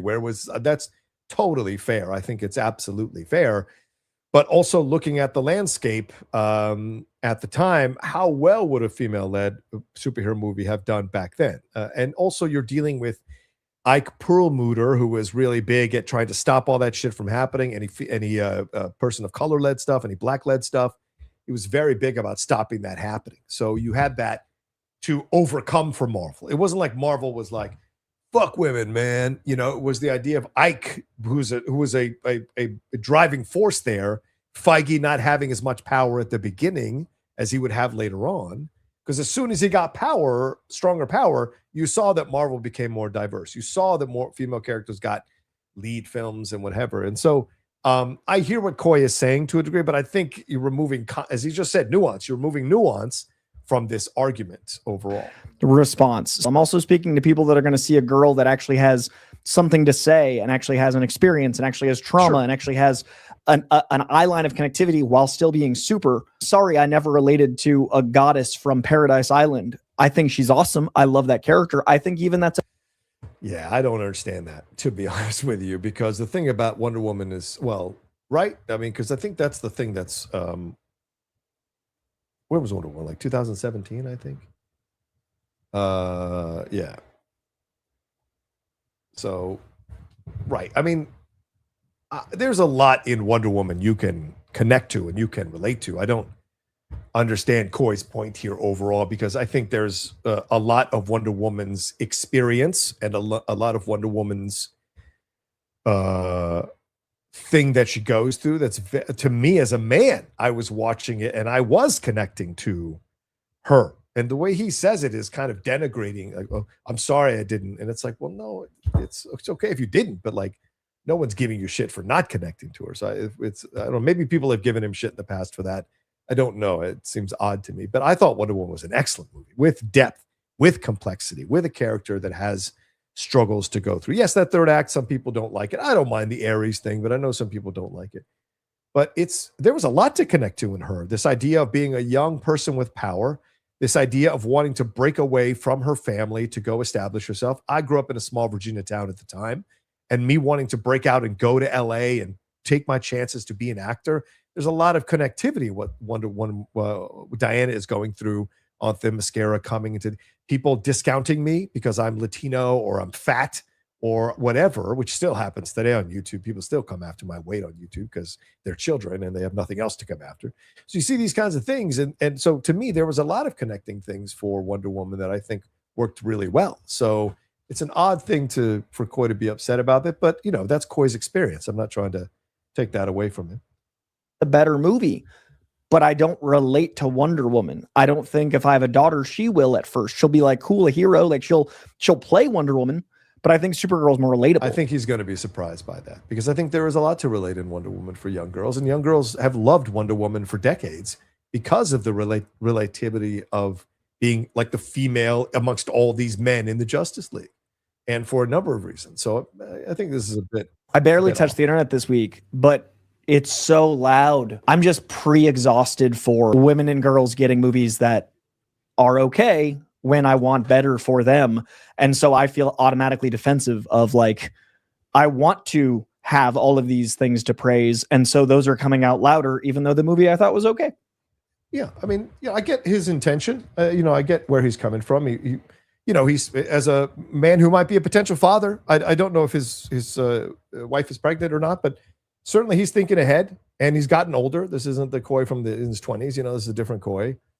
And so maybe he's looking at it like, well, in the future, I want my kids and if I have any young girls, I want them to idolize certain things, and I told, and he wants, and I get the intention. He wants a world where middling or kind of good female-led films are still okay to have out there and don't incur the wrath of the incels and the anti-woke and anti-DEI motherfuckers. And I totally understand that. I think that's a valid point of view to have and to fight for that to happen. Hell, I agree with Coy. I would love a world where it's much more equal, the failure and all of that. And I would extend that out to people of color, movies led by people of color, movies led by Black people.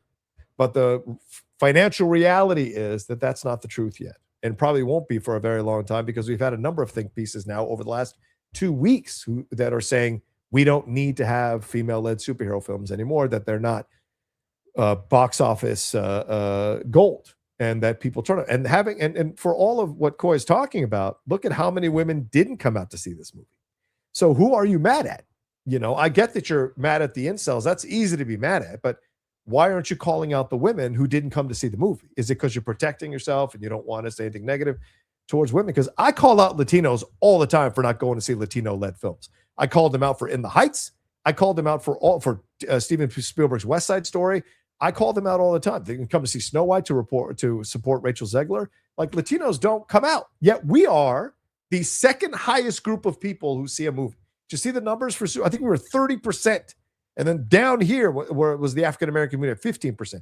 It's white people, then Latinos. It's almost always that way in the big movies or the movies overall in general. We are, NPR did a study, I think a few years ago, where we are the number one base of moviegoers who go see movies multiple times, Latinos. And that's kind of how I grew up, going to see films multiple times. So I can speak from my own experience that was how it was in my community. We just love that entertainment. And so I think Coy has to go to that next step and call out the women who didn't come see the movie. What happened to you? Why didn't you come? Why didn't you come in the numbers that came to see Wonder Woman, which was higher, 52% to 48% when you look at the numbers? And that's the things. You have to go all the way with this analysis.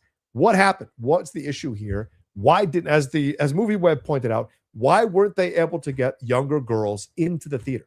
As Coy said, he wants this to be a character that young girls who come into the world can look at Supergirl and idolize in it. But it's hard to do that if people aren't going to see the movie. If girls aren't telling their dads, I want to go see Supergirl. I think Christian said that his daughters didn't tell them that they were interested in Supergirl. They weren't that interested in Supergirl. They say that's a problem.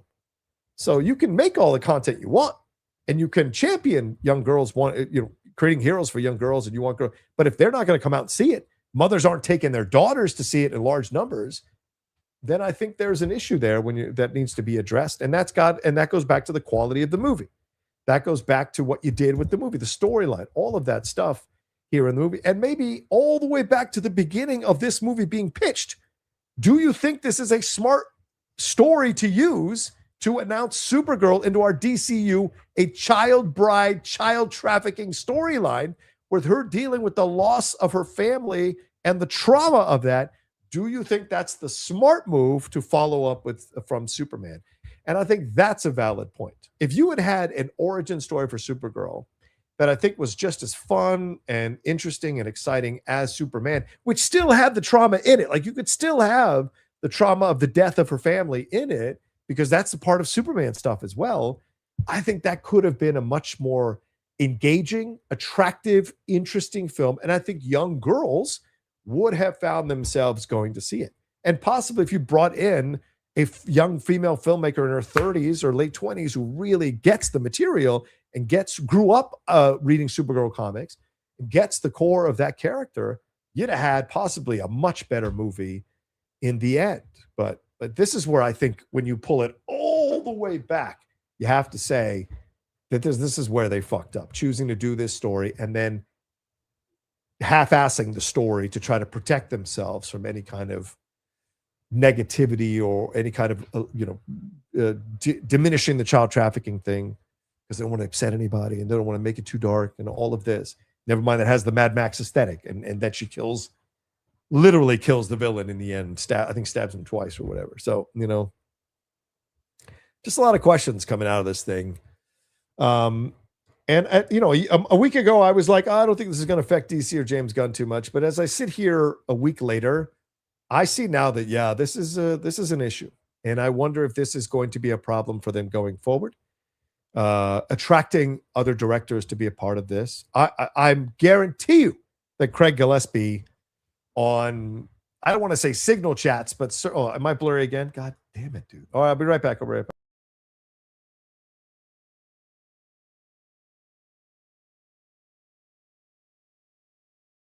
Sorry, guys. Thank you so much. Am I this thing? Okay. So, no, my internet is fine. I'm telling you right now, it's the StreamYard.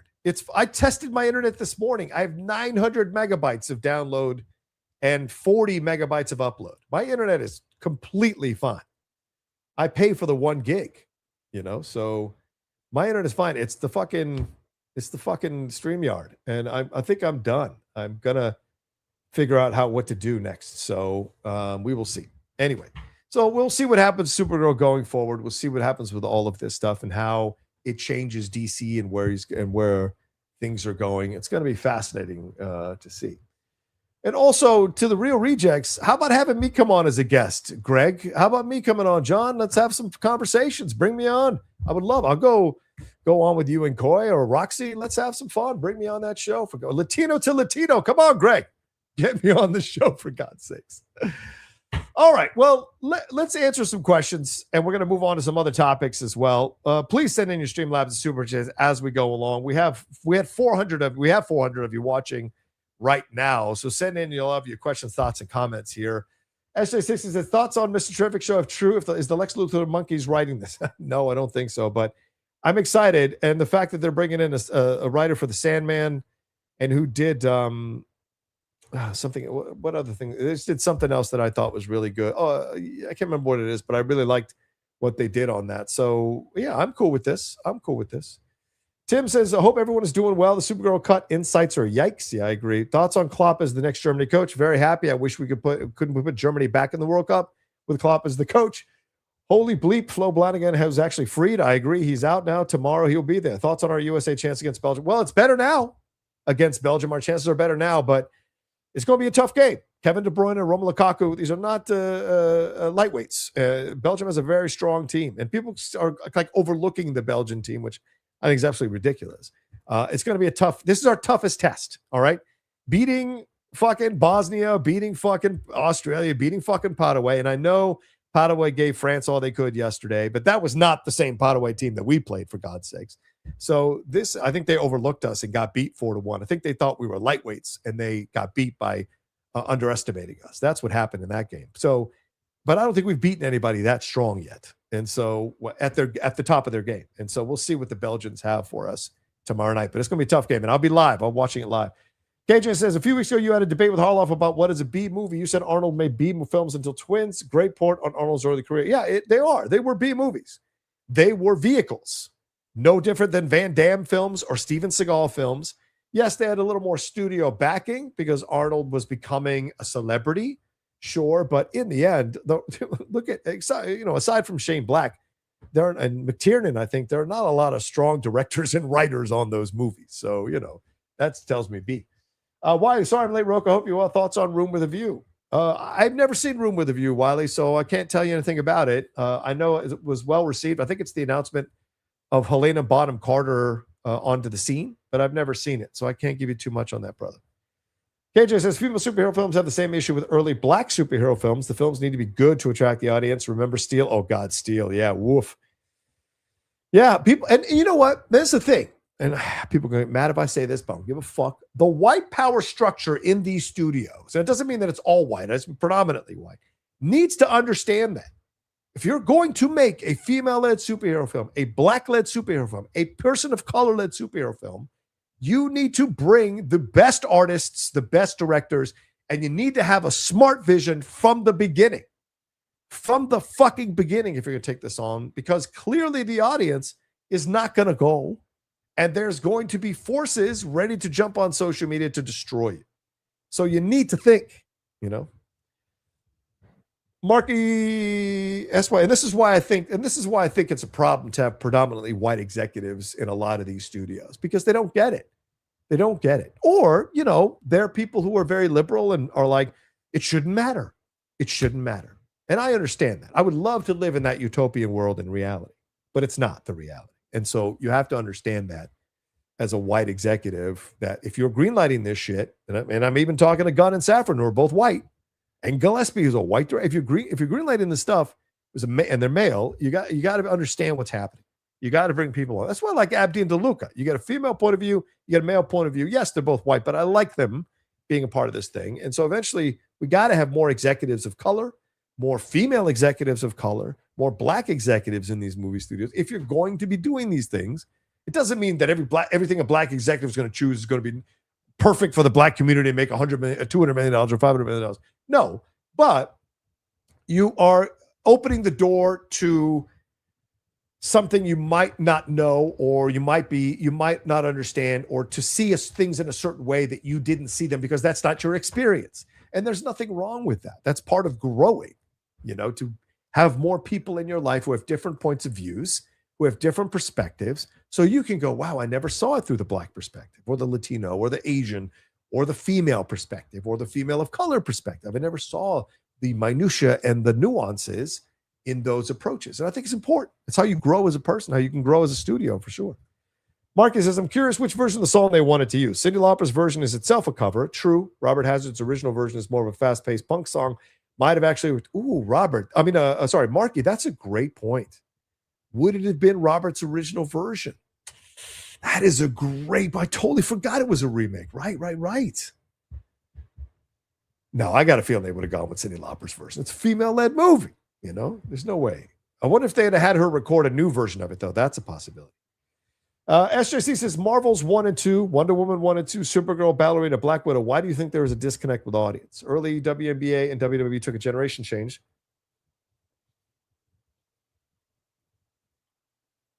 To bring value to women's spotlight. Why is action movies so hard? Okay, so Marvel's 1.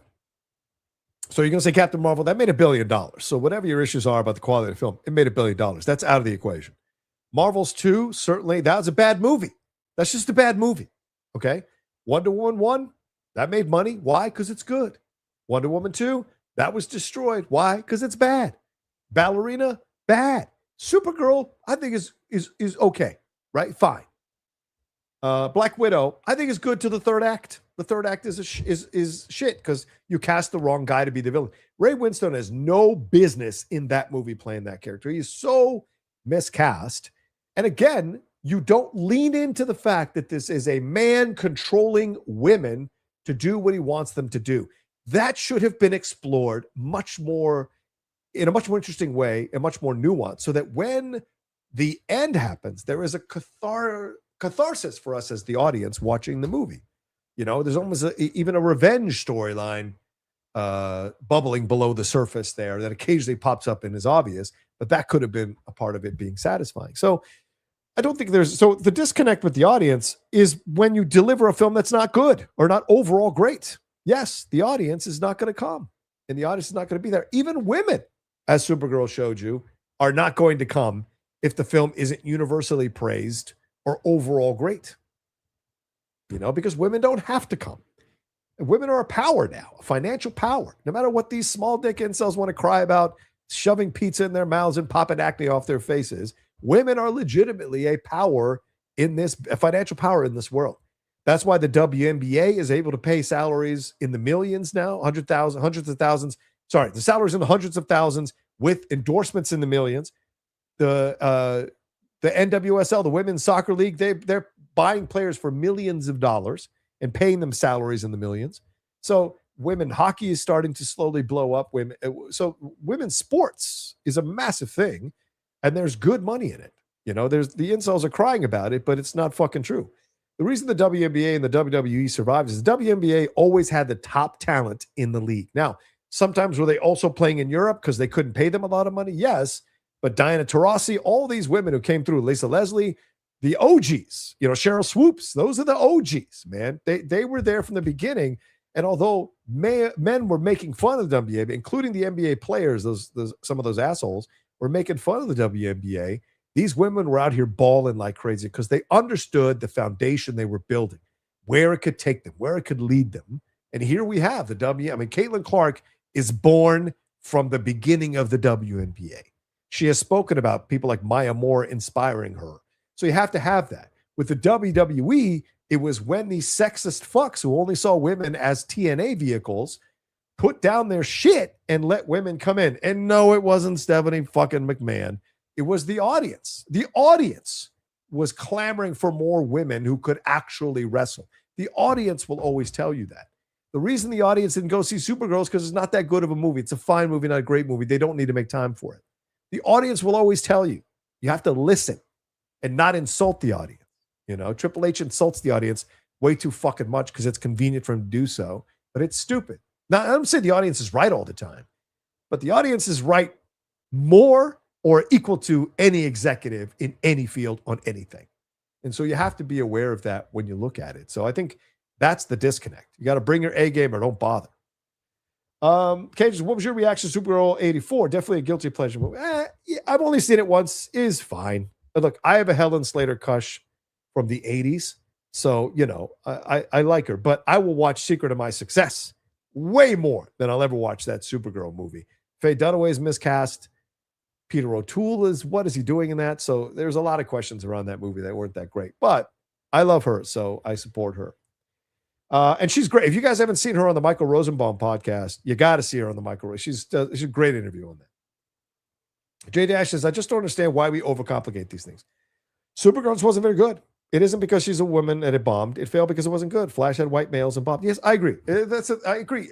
Jay Dash, you're so right. You're so right. Honest people don't overcomplicate this stuff. People who have an axe to grind one way or another complicate this stuff, right? People who overcomplicate the stuff. People who are like fucking incels and anti-DEI, anti-women, all that kind of shit. Even women who are anti-women on that side of the fence. They're the ones who come in and they're like, female-led,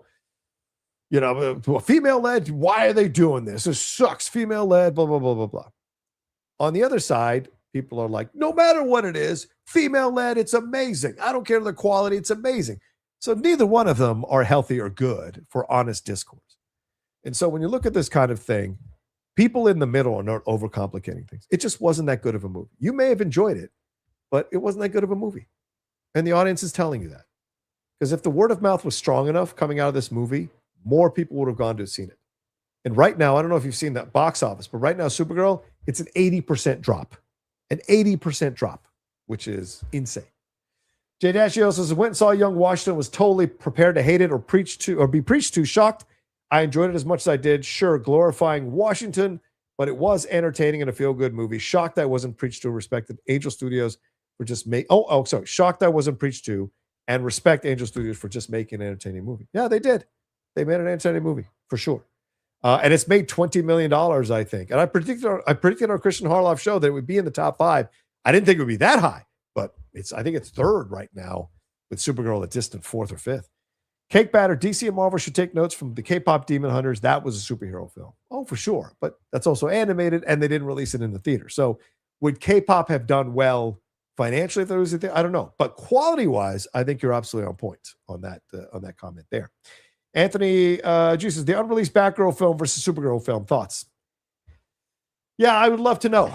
It doesn't.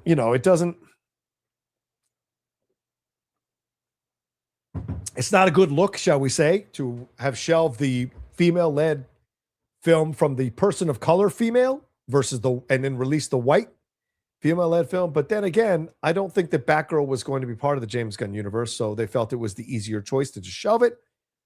Maybe James had future plans for Batgirl to be a part of Brave and the Bold in some way. So, I get it. But yeah, it's not a good look on so many levels. But maybe they were right, because that film tested in the 60s. So did the first cut of Supergirl. So maybe they were right to shelve it. A lot of people think they should have shelved this one. And judging that they're going to probably lose $100 to $150 million on this movie, regardless of brand sales or deals, you might argue that they should have shelved Supergirl as well. I'm not saying they should have. I'm saying you could argue it. Choosy, what's up, Choosy? He says, for me, Gunn swung too far to the left with Superman. I would prefer DC find someone who can bridge the Zack fans with the Gunn fans. Choosy, I'll say this. Choosy, I agree with you. However, to bridge the fans, I agree with you. However, I don't know that Superman is the character to do that with, right? Because, Man of Steel was such a big swing. That was a much more darker Superman movie. And we have had darker Superman stories. Certainly Kingdom Come has some darkness to his Superman. And Red Sun has some darkness at Superman. Death of Superman is a pretty dark storyline. But I don't know that Superman was a character to do that with, especially right out the gate. You want to do something that's completely different and antithetical to what Zack did. So he wants a happier thing. Never mind that there are a lot of similarities to Man of Steel in Superman, but it's for a separate video. But yeah, I hear what you're saying. I think maybe the overall DC universe, like you can find a way to mirror the darkness with the light. And I do think James is trying to do that. Clayface, to a degree, is a darker thing. This was a darker story to tell. They just didn't have the guts to tell the darker story that they should have in the Supergirl. And Superman does have darker elements to it in the movie. So there are that whole, again, right? The whole, what essentially was the Middle East argument or the Russia versus Ukraine storyline in the movie, they didn't really commit to that, but felt the need to comment on it, right? And again, I would argue, why the fuck is that storyline in there if you're not going to commit to it? This is the frustrating thing I see with all of these big studios that do this shit. Marvel does it all the time. Falcon and Winter Soldier, what a mealy-mouthed approach to being a black superhero in America. Yes, I know it was cut and all that nonsense, but look at Falcon and look at Captain America 4. That was a great place to explore that as well. They made it a Red Hulk movie. So, the studios are to blame for this shit. The creatives try, and sometimes the creatives fuck up for sure. But the studio directives, the studio notes, the board members, all that kind of shit. When there's that much money involved, man, they're going to overcomplicate things, as Jay Dashy was saying. But I hear you, Choosy. If they could find a way to bridge the gap, that would be amazing. Fantastic. Helen Slater was awesome in Legend. Yeah, Legend of Billie Jean. That's a good Helen Slater movie. I agree. She's damn good in that movie. Great song, too, from Pat Benatar, right? Cartoon 4, thoughts on Sony abandoning physical media for PS5? I fucking hate it. That's my thoughts. I hate it. I think it's terrible. I think they're trying to fuck us over, so we sign up for their streaming service every month and play the video games that way. But I think it's shitty as hell. SJC3, do you want universes or standalone trilogies? Man, that is such a tough question, dude, because all I can answer to you is the same answer for both. I want universes if they do it right. I want trilogies if they do it right. And to me, I would prefer universes over trilogies, because you can still do trilogies within the universe. You can't necessarily do universe within the trilogies, right? As we saw with Marvel, you had a Thor trilogy, you had a Captain America trilogy, you had an Iron Man trilogy. You can do trilogies within universe. So for me, I always prefer universes. And I know the bar is higher and higher with every attempt you make to add another installment to the universe. But you ask me what I prefer, that's what I prefer. When it comes to Star Wars, though, I prefer trilogies. Jay Dashy back again, say Batman, Superman, and Wonder Woman. Again, don't overcomplicate this. Make them the focus and bring others in as support. It's unfair, but also just reality. My nieces had no idea who Supergirl is. Yeah. And thinking that the CW show somehow, created this massive fan base of Supergirl, it's nonsense. There were people who discovered the character through that show for sure, but not to the numbers clearly as we see here. So yeah, I agree. They should have started with the Holy Trinity as well. If you want to go all the way back before Supergirl, just at the inception of Gunn's DC universe, it should have been the Holy Trinity for sure.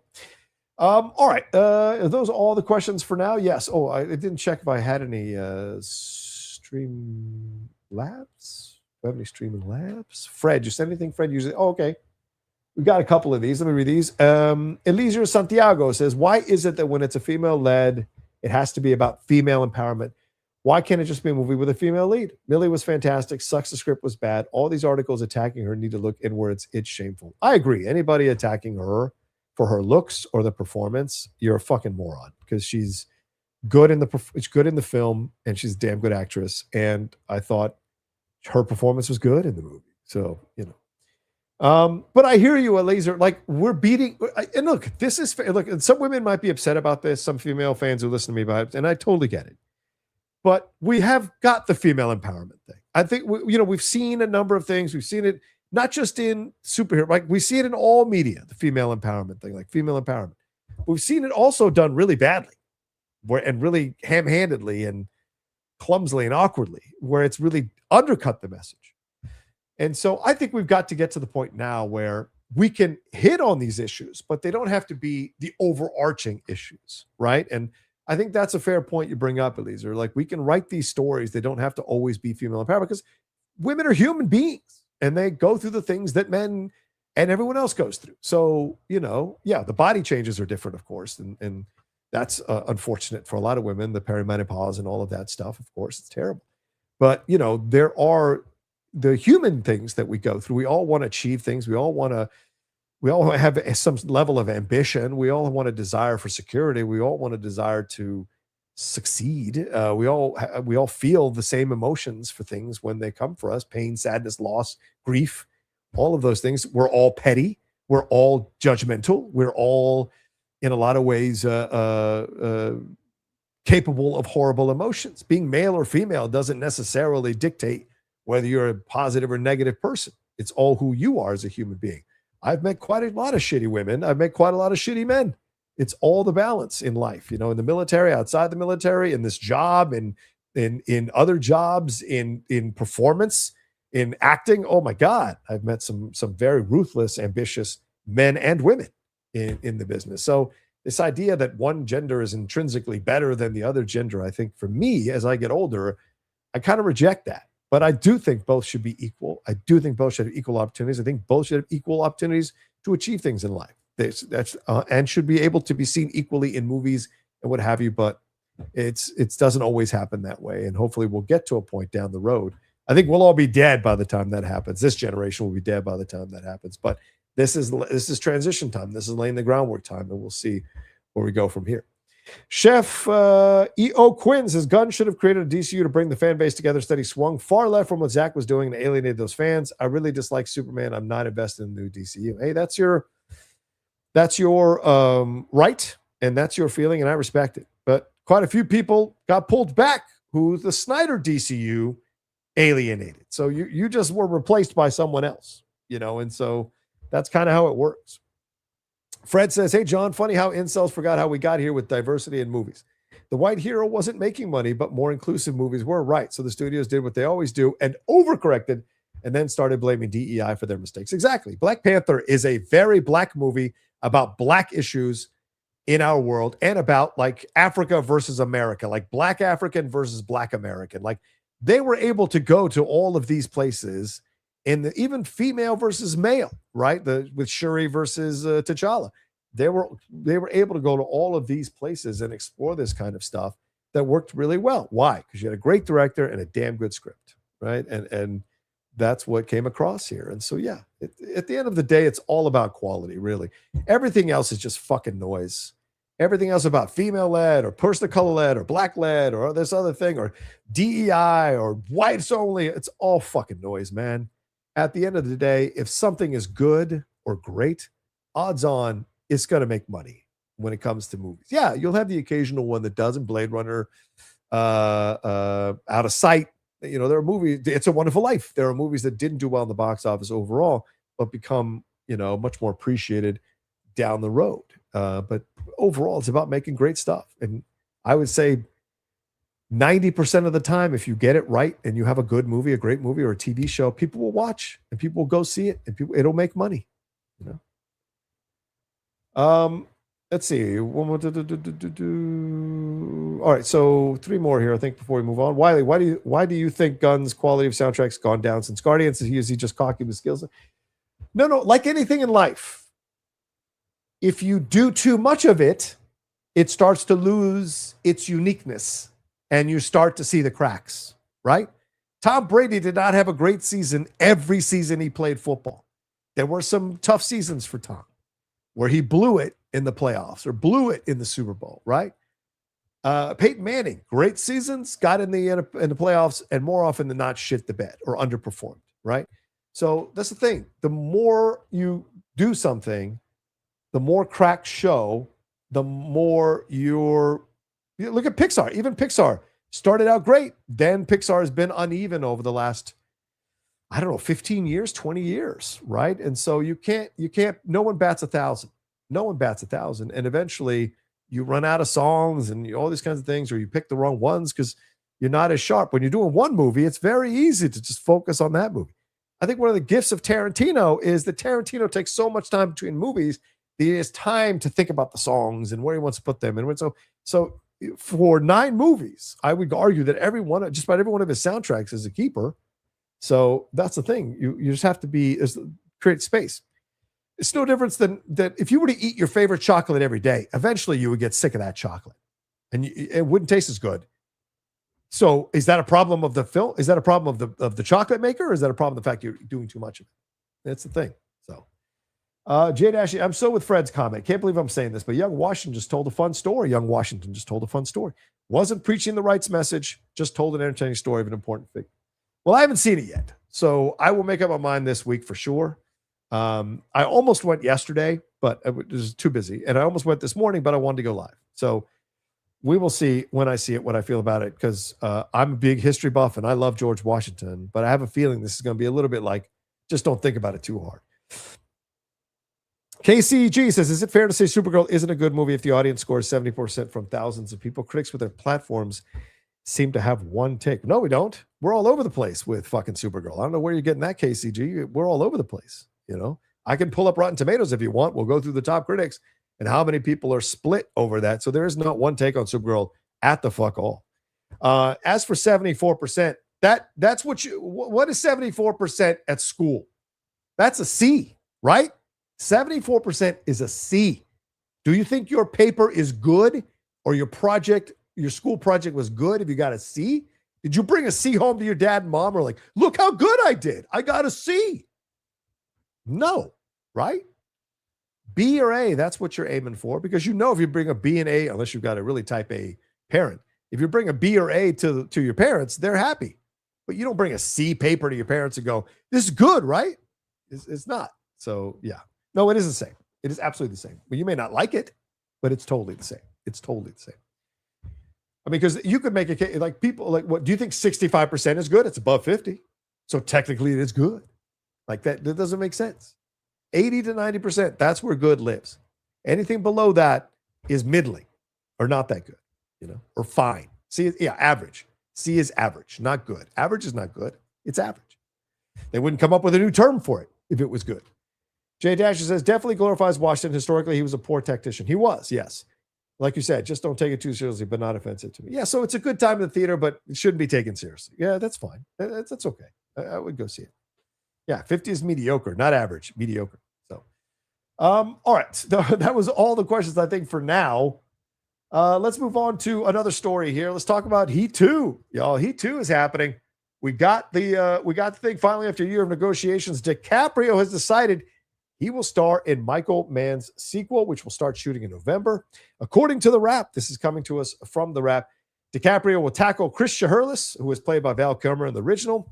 The central dilemma DiCaprio has had for over 6 months is which character he would play, Neil McCauley or Chris. It depended on DiCaprio's schedule and how many months he was willing to commit. Mann is planning a 6 to 7 month production across multiple countries. Chris would require a heavier workload as he is more of a central character in Heat 2 than Neil. DiCaprio choosing Chris indicates he is all in. Adam Driver is the villain, playing Otis Wardell, a brand new character introduced in Mann's novel, which is sitting on the shelf behind me. Christian Bale will play Vincent Hanna, originally played by Pacino. That's an upgrade because he is a foot taller than Pacino, I think. Jason Clarke is rumored for the role of Nate, the veteran criminal fixer originally played by John Voight in Heat. I love that. Furthermore, The Wrap has also learned that Stephen Graham is in talks for Neil McCauley, the iconic Robert De Niro role, and a number of actresses are in to play Charlene, who was played by Ashley Judd. I think this is great. I'm not surprised DiCaprio held out until he could play the lead.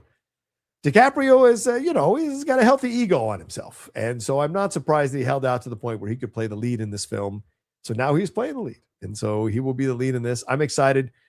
Does he have the Val Kilmer energy? I think you can make it. I think you can like squint your eyes enough to kind of see the correlation between the two. I think DiCaprio has to not lean in. And I think DiCaprio is older than Chris. So this will be interesting. I'm sorry, DiCaprio's older than Kilmer was when he did Chris. So this will be interesting how they do the aging and the de-aging and all of this stuff with him. I like the idea of Bale being in this as Pacino's character, but I'm really surprised by that choice. I mean, there's not another young young Italian actor you could find, or Italian origin actor you could find to play the Pacino character, but all right, we'll see what Christian Bale can do. And then I like the idea of Stephen Graham. I think Stephen Graham is a fantastic actor. So I love the idea of him being a part of this.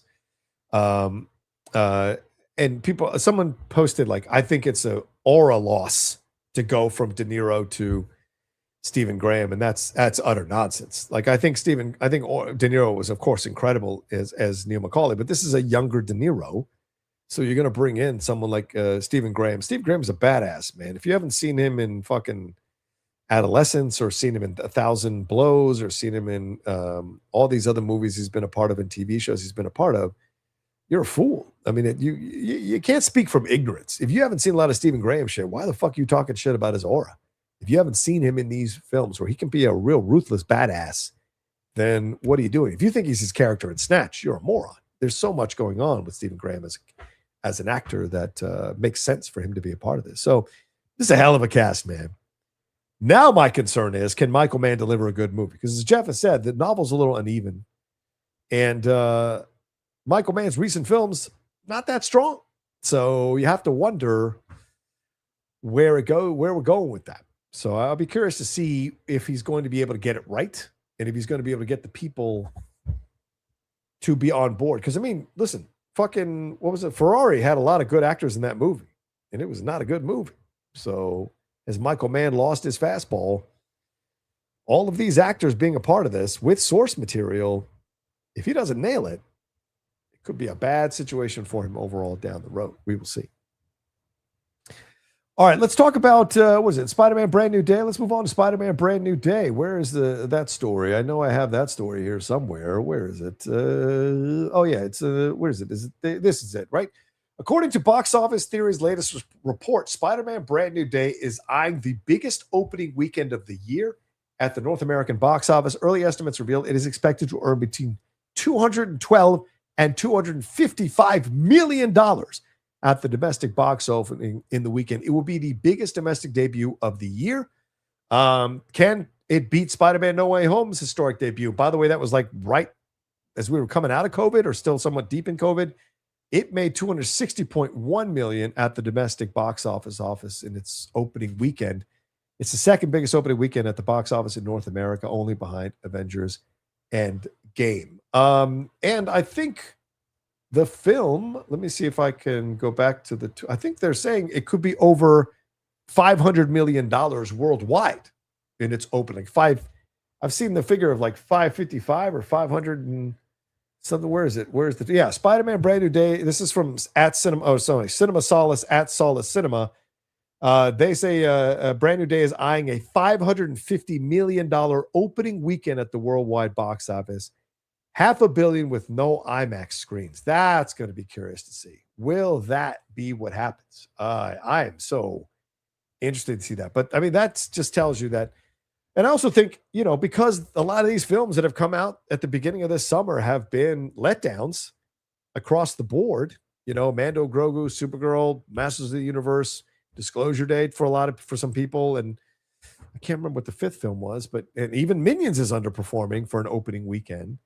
People are saving their money now, right? So if Spider-Man gets great reviews and it comes out and people fucking love it, that film, $600 million is a possibility, for God's sakes, because people have been holding their money back, not going multiple times to see these other movies.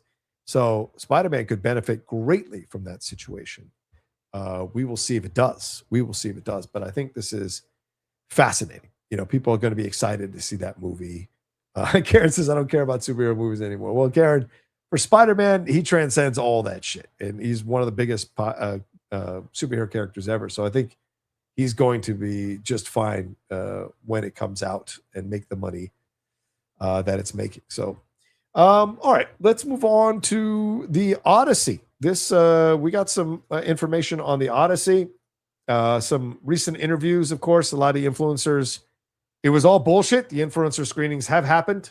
I mean, Juju is essentially an influencer, and he was invited to a screening on Friday, which apparently was one of the reasons I think that he couldn't show up on the Christian Harloff show, as I think he was pitching. But yeah, it turns out after years of studios letting social media hype drown out real criticism sound like almost too good to be true, it was. Those first reactions are still going to come from the same junket crowd that's been part of the studio marketing machine. Whether you call them influencers, creators, entertainment reporters, or whatever the latest label is, it's the same formula we've seen over and over again. This is from Jordan Rumi at World of Real. The influencer-infused social media reactions will first hit tomorrow afternoon, July 6th. So tomorrow, while most real film critics won't even see the Odyssey until the night of Monday, July 13th. Yeah, I think that is such bullshit. That's when I'll also be seeing it, says Jordan. So will I, the 13th. Reviews won't be published until Wednesday, a day before the film opens with previews. So much for critics getting the first word. Which is why that original narrative now looks pretty ridiculous. We were led to believe that Universal was breaking away from influencer first model, when in reality they've just dressed it up differently. The end result is exactly the same. So it's just nonsense. It's just more nonsense from the studios. These fuckers don't care about us, man. They don't care about critics. They don't care about anything but trying to make money off their movies. And so they line that shit up. And they'll do it however they need to do it. And Chris Nolan coming out saying, no influencer screenings, and everybody grabbing it, including me, and running with it and being excited about it. No surprise that the studio, who is always two-faced, was like, no, these studios overall, I'm not saying specific, will do whatever they got to do to make money. So if they want to go with influencer-only screenings, and I think that's a little dangerous too. In my mind, it makes me a little more trepidatious about the movie, because if you're leaning on influencers over critics, that means you suspect that maybe this movie isn't as strong as Oppenheimer or other films, that it's not as accessible as, and I say that about a film that just came out about a nuclear scientist, but like it may not be as accessible as they were hoping it would be. And so the reactions here might not be as strong. So that's what makes me a little concerned. And I'll find out obviously on July 13th when I go see it. But it does concern me a little bit that they're focusing on still doing influencer and junket screenings. And, that's a thing that you have to look at now. Are we kind of blurring the lines between critics and influencers, even when it comes to critics who do the junket screenings and do the junket interviews? I have a few friends who do this, and I trust their opinions, and they give me their honest opinions, right? We text sometimes when they get to see the film before I do, because I don't get invited to junkets because I'm not on a big channel, and nor do I reach out to them and like bang the drum to get in, because I think there's something unseemly about calling studios up and begging for access and begging. It's not my jam. Other people can do it. I got no judgment on that. It's just not my jam. It's just not something I feel comfortable doing. And in the end, can I criticize anybody else if I'm the one going like, please let me in, please let me in, please let me have the junket, please let me do this. I like it better when they reach out. My publicists down here in San Diego, they reach out to me and they go, this show or this movie is taking proposals. Do you want us to throw your name in the hat? I'm like, absolutely. Do you have any links? Sure. I have a whole playlist of interviews. Here's the link. That's the extent to what I do. I do not reach out to publicists and go, man, I really want to go to that premiere. Man, I really want to get this junket. Man, I really want to be invited to this influencer screening. I don't do any of that stuff. Or I really want to be part of this promotional event, like what they had for the long walks, where they had people on treadmills. I just don't do that kind of stuff. It doesn't mean that I don't get invited to influencer stuff. Sometimes I do, but I don't always go, nor do I always. If the movie's not good, I don't put out a video supporting the movie. So when I do those kinds of things. So not always. Influencers can be TikTok people, can be social media, can be Twitter people, can be any number, Instagram people too. So we'll see with that. All right, so let's see, what else have we got? Oh yeah, sorry, one more thing about the Odyssey, which I think was fascinating. Let me get rid of some of these Supergirl tabs because we're done talking about that story. Where is it? No, here we go. Yeah, Christopher Nolan told Universal in an interview with Empire magazine, Nolan revealed that he wanted to embrace the brutality and sensuality of Homer's text without compromise. In fact, at the very beginning, he gave Universal an ultimatum: R-rated the Odyssey movie or bust. He said, quote, I went to the studio at the very beginning and had a very honest conversation with them that we wanted to make the most intense version of the Odyssey, right? Nolan wanted the Odyssey to feel, quote, visceral and modern, and given the brutality of the era depicts, there would be no compromise. He said, quote, with the weapons of the time, they are more brutal. You're talking about swords and bows and arrows and things like that. So I concluded pretty early that it would be pretty difficult and potentially compromising to make a PG-13 version of the story. The source material itself includes gory battles, nudity, mutilation, and revenge killing. Also, Odysseus has sex with 3 different women in the original text, including Calypso. Spoiler alert for something that is centuries old, including Calypso, the goddess. At one point, Cyclops captures Odysseus's men and brutally kills and eats several of them. I do remember that from the book. So this is fascinating because this is his second R-rated movie in as many movies, because Oppenheimer was his R-rated movie, but it was his first R-rated movie in 20 years. Oppenheimer was his first R-rated movie in over 20 years. His last R-rated movie before Oppenheimer was all the way back in 2002, that being Insomnia. And Memento also had the R rating as well. So this will be interesting. This is Nolan's 4th film to have an R rating. Comes out in 12 days, if you can believe that. So we'll have a lot of conversations about that film as well when it goes down. So, all right. What else should we talk about? We are running out of time. I can't believe it's already been 2 hours since I've been on the damn show. Sorry about that, guys. I had other plans for this. There we go. Let's talk about the F1 situation. Jodie Foster says F1 was made by AI. Joseph Kosinski went to painstaking lengths to film the F1 stunts. Hell, I interviewed one of the people who was involved in coordinating the stunts and the driving and all of that on my show, on my channel, which you can see that interview in the interviews section of the show, of the channel, rather, the playlist. They used practical effects and special design camera gigs. The result was a $633 million grossing box office hit. However, Jodie Foster at the Aspen Institute, never one to shy away from an opinionated take discussing F1, claims it was, quote, made by AI, which is a little bit of dig at the Best Pictures, nominee, script, and acting. She said, quote, I look at a movie like F1 and I'm like, F1 was made by AI. That movie's like, wasn't it? I mean, was it? I mean, the structure was exactly the structure that you would learn in school. The actors say the lines exactly the way it would be written if a computer was writing exactly what would be the right thing for that time. And they were able to dominate the technology to make something big and beautiful, and potentially where a lot of the information comes from other places. So I get somewhat of what Jodie Foster was trying to say, but I do think this is a little bit insulting to Joseph Kosinski and to the people who worked on that film so hard. It wasn't like this film was guaranteed to make $100 million or $600 million as it did in the end. Like, hardly any of the Apple films have gone out in the theater and made money. but F1 did. And I think a big reason why F1 was successful was because of how real it felt to be in the car when you're watching the movie. Like Top Gun being in the jet, like Top Gun Maverick being in the fighter jet. Some of those sequences that Kaczynski shot in those fighter jets, are you going to say that was all AI? Come on. He captures a joy that people have when they're in the movie theater to be engrossed and have the same experience as simulated as closely as possible of being in a fighter jet or being in a car, an F1 car. And I think there's something powerful in that. Do I agree with her that the film structure was very simple? Yes, but her saying the lines, that the actors say the lines exactly the way it would be written if a computer was writing it, I think that's offensive to Brad Pitt, to Damson Idris, who's a damn good actor, to Javier Bardem, for God's sakes. So to even what's his face from Rome, and James Bond, gotta forget, he's like the villain in the movie, antagonist in the movie. I forget the guy's name, but British actor. But like it, and Kerry Condon. It's an insult to these actors to say that they were saying things exactly as a computer wrote them.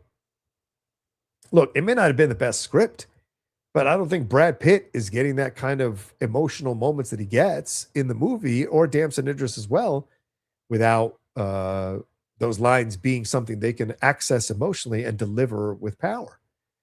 And Kerry Condon too. She has some really cool scenes in that movie that I thought were really well acted and really well delivered script wise. So to me, this is a little bit of a, why are you coming for F1, man? I mean, look, I know that you have Little Man Tate and it's precious and independent films and all that, but Dad Cinema has a right to exist as much as your little independent films have a right to exist, like The Beaver, which I thought was a good movie, and I like Little Man Tate. But, this idea of attacking F1 for being AI is an insult to all the hardworking people who brought that film to bear and spent a lot of time coordinating the races, coordinating the films, creating the cameras and the placement of the cameras to shoot some of those scenes in the movie. I think this is someone who didn't see one damn thing about the making of AI and spoke offhand. And look, Jodie's a great director, or good director. I wouldn't say great, but good. She's a great actress. So she probably spots things as a woman who's read many, many scripts that feel kind of by rote.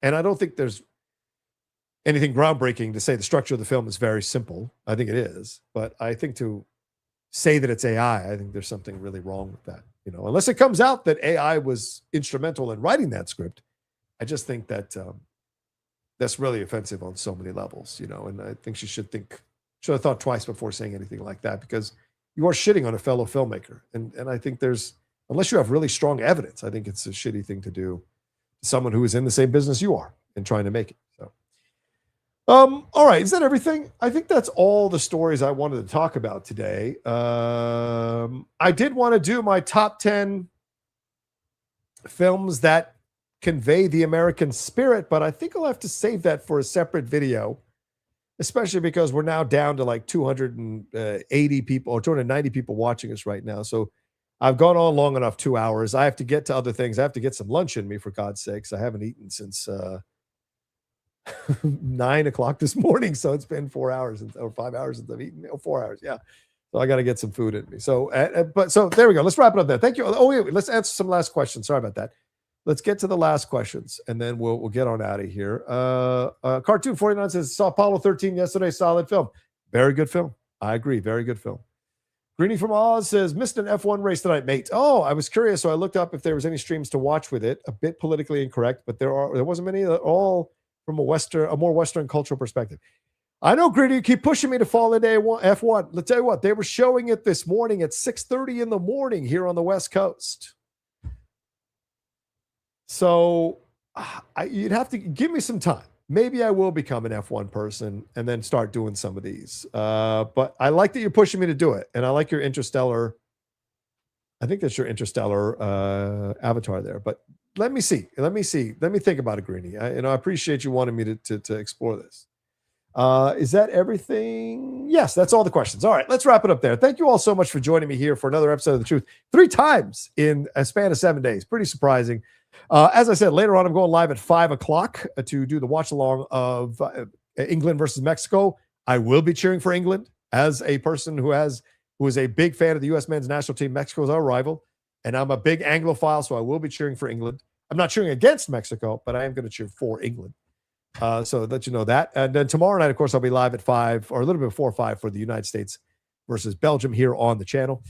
And thanks to everybody who's been joining for those watch alongs. It's been a lot of fun. But 3 o'clock today over at the Cinephiles YouTube channel, I will be doing live co-hosting, celebrating our 10th anniversary of the show with my co-host Steve Morris on the Cinephiles. So join us for that as well. Please make sure you like this video, subscribe to the channel. Let me know what you thought about everything we talked about here. And also, if you want to send some love after you've watched this show, please hit that thanks button. Send us some support. Send us some financial love. We really would appreciate it. That's what makes everything go around here in this show, whether people like me asking for money or not. And I've seen recently someone having an issue with people asking for money. I mean, do your thing. Let other people do your thing. Stop commenting on it. All right. Take care of yourselves. Be well. We love you madly. And I'll talk to you next time with another brand new episode of The Truth. And remember what I say, especially on a day like today after a holiday, take it easy today. If you suffered through things, you're going through anything, maybe you got a little hangover, maybe the hangover is exposing you to some feelings about yourself or whatever. Hey, take a time, listen to some music, take a walk, work out, read a book, watch a show, watch me, watch the World Cup, whatever you need to do to kind of get your mind off of it, calm down and relax, because we all want you here, baby. We all want you sticking around and hanging out with us here on the John Rocha channel and on all the shows I do as well. All right, I love you. Take care of yourselves. Be well. We'll talk to you next time with another brand new episode of The Truth. Peace.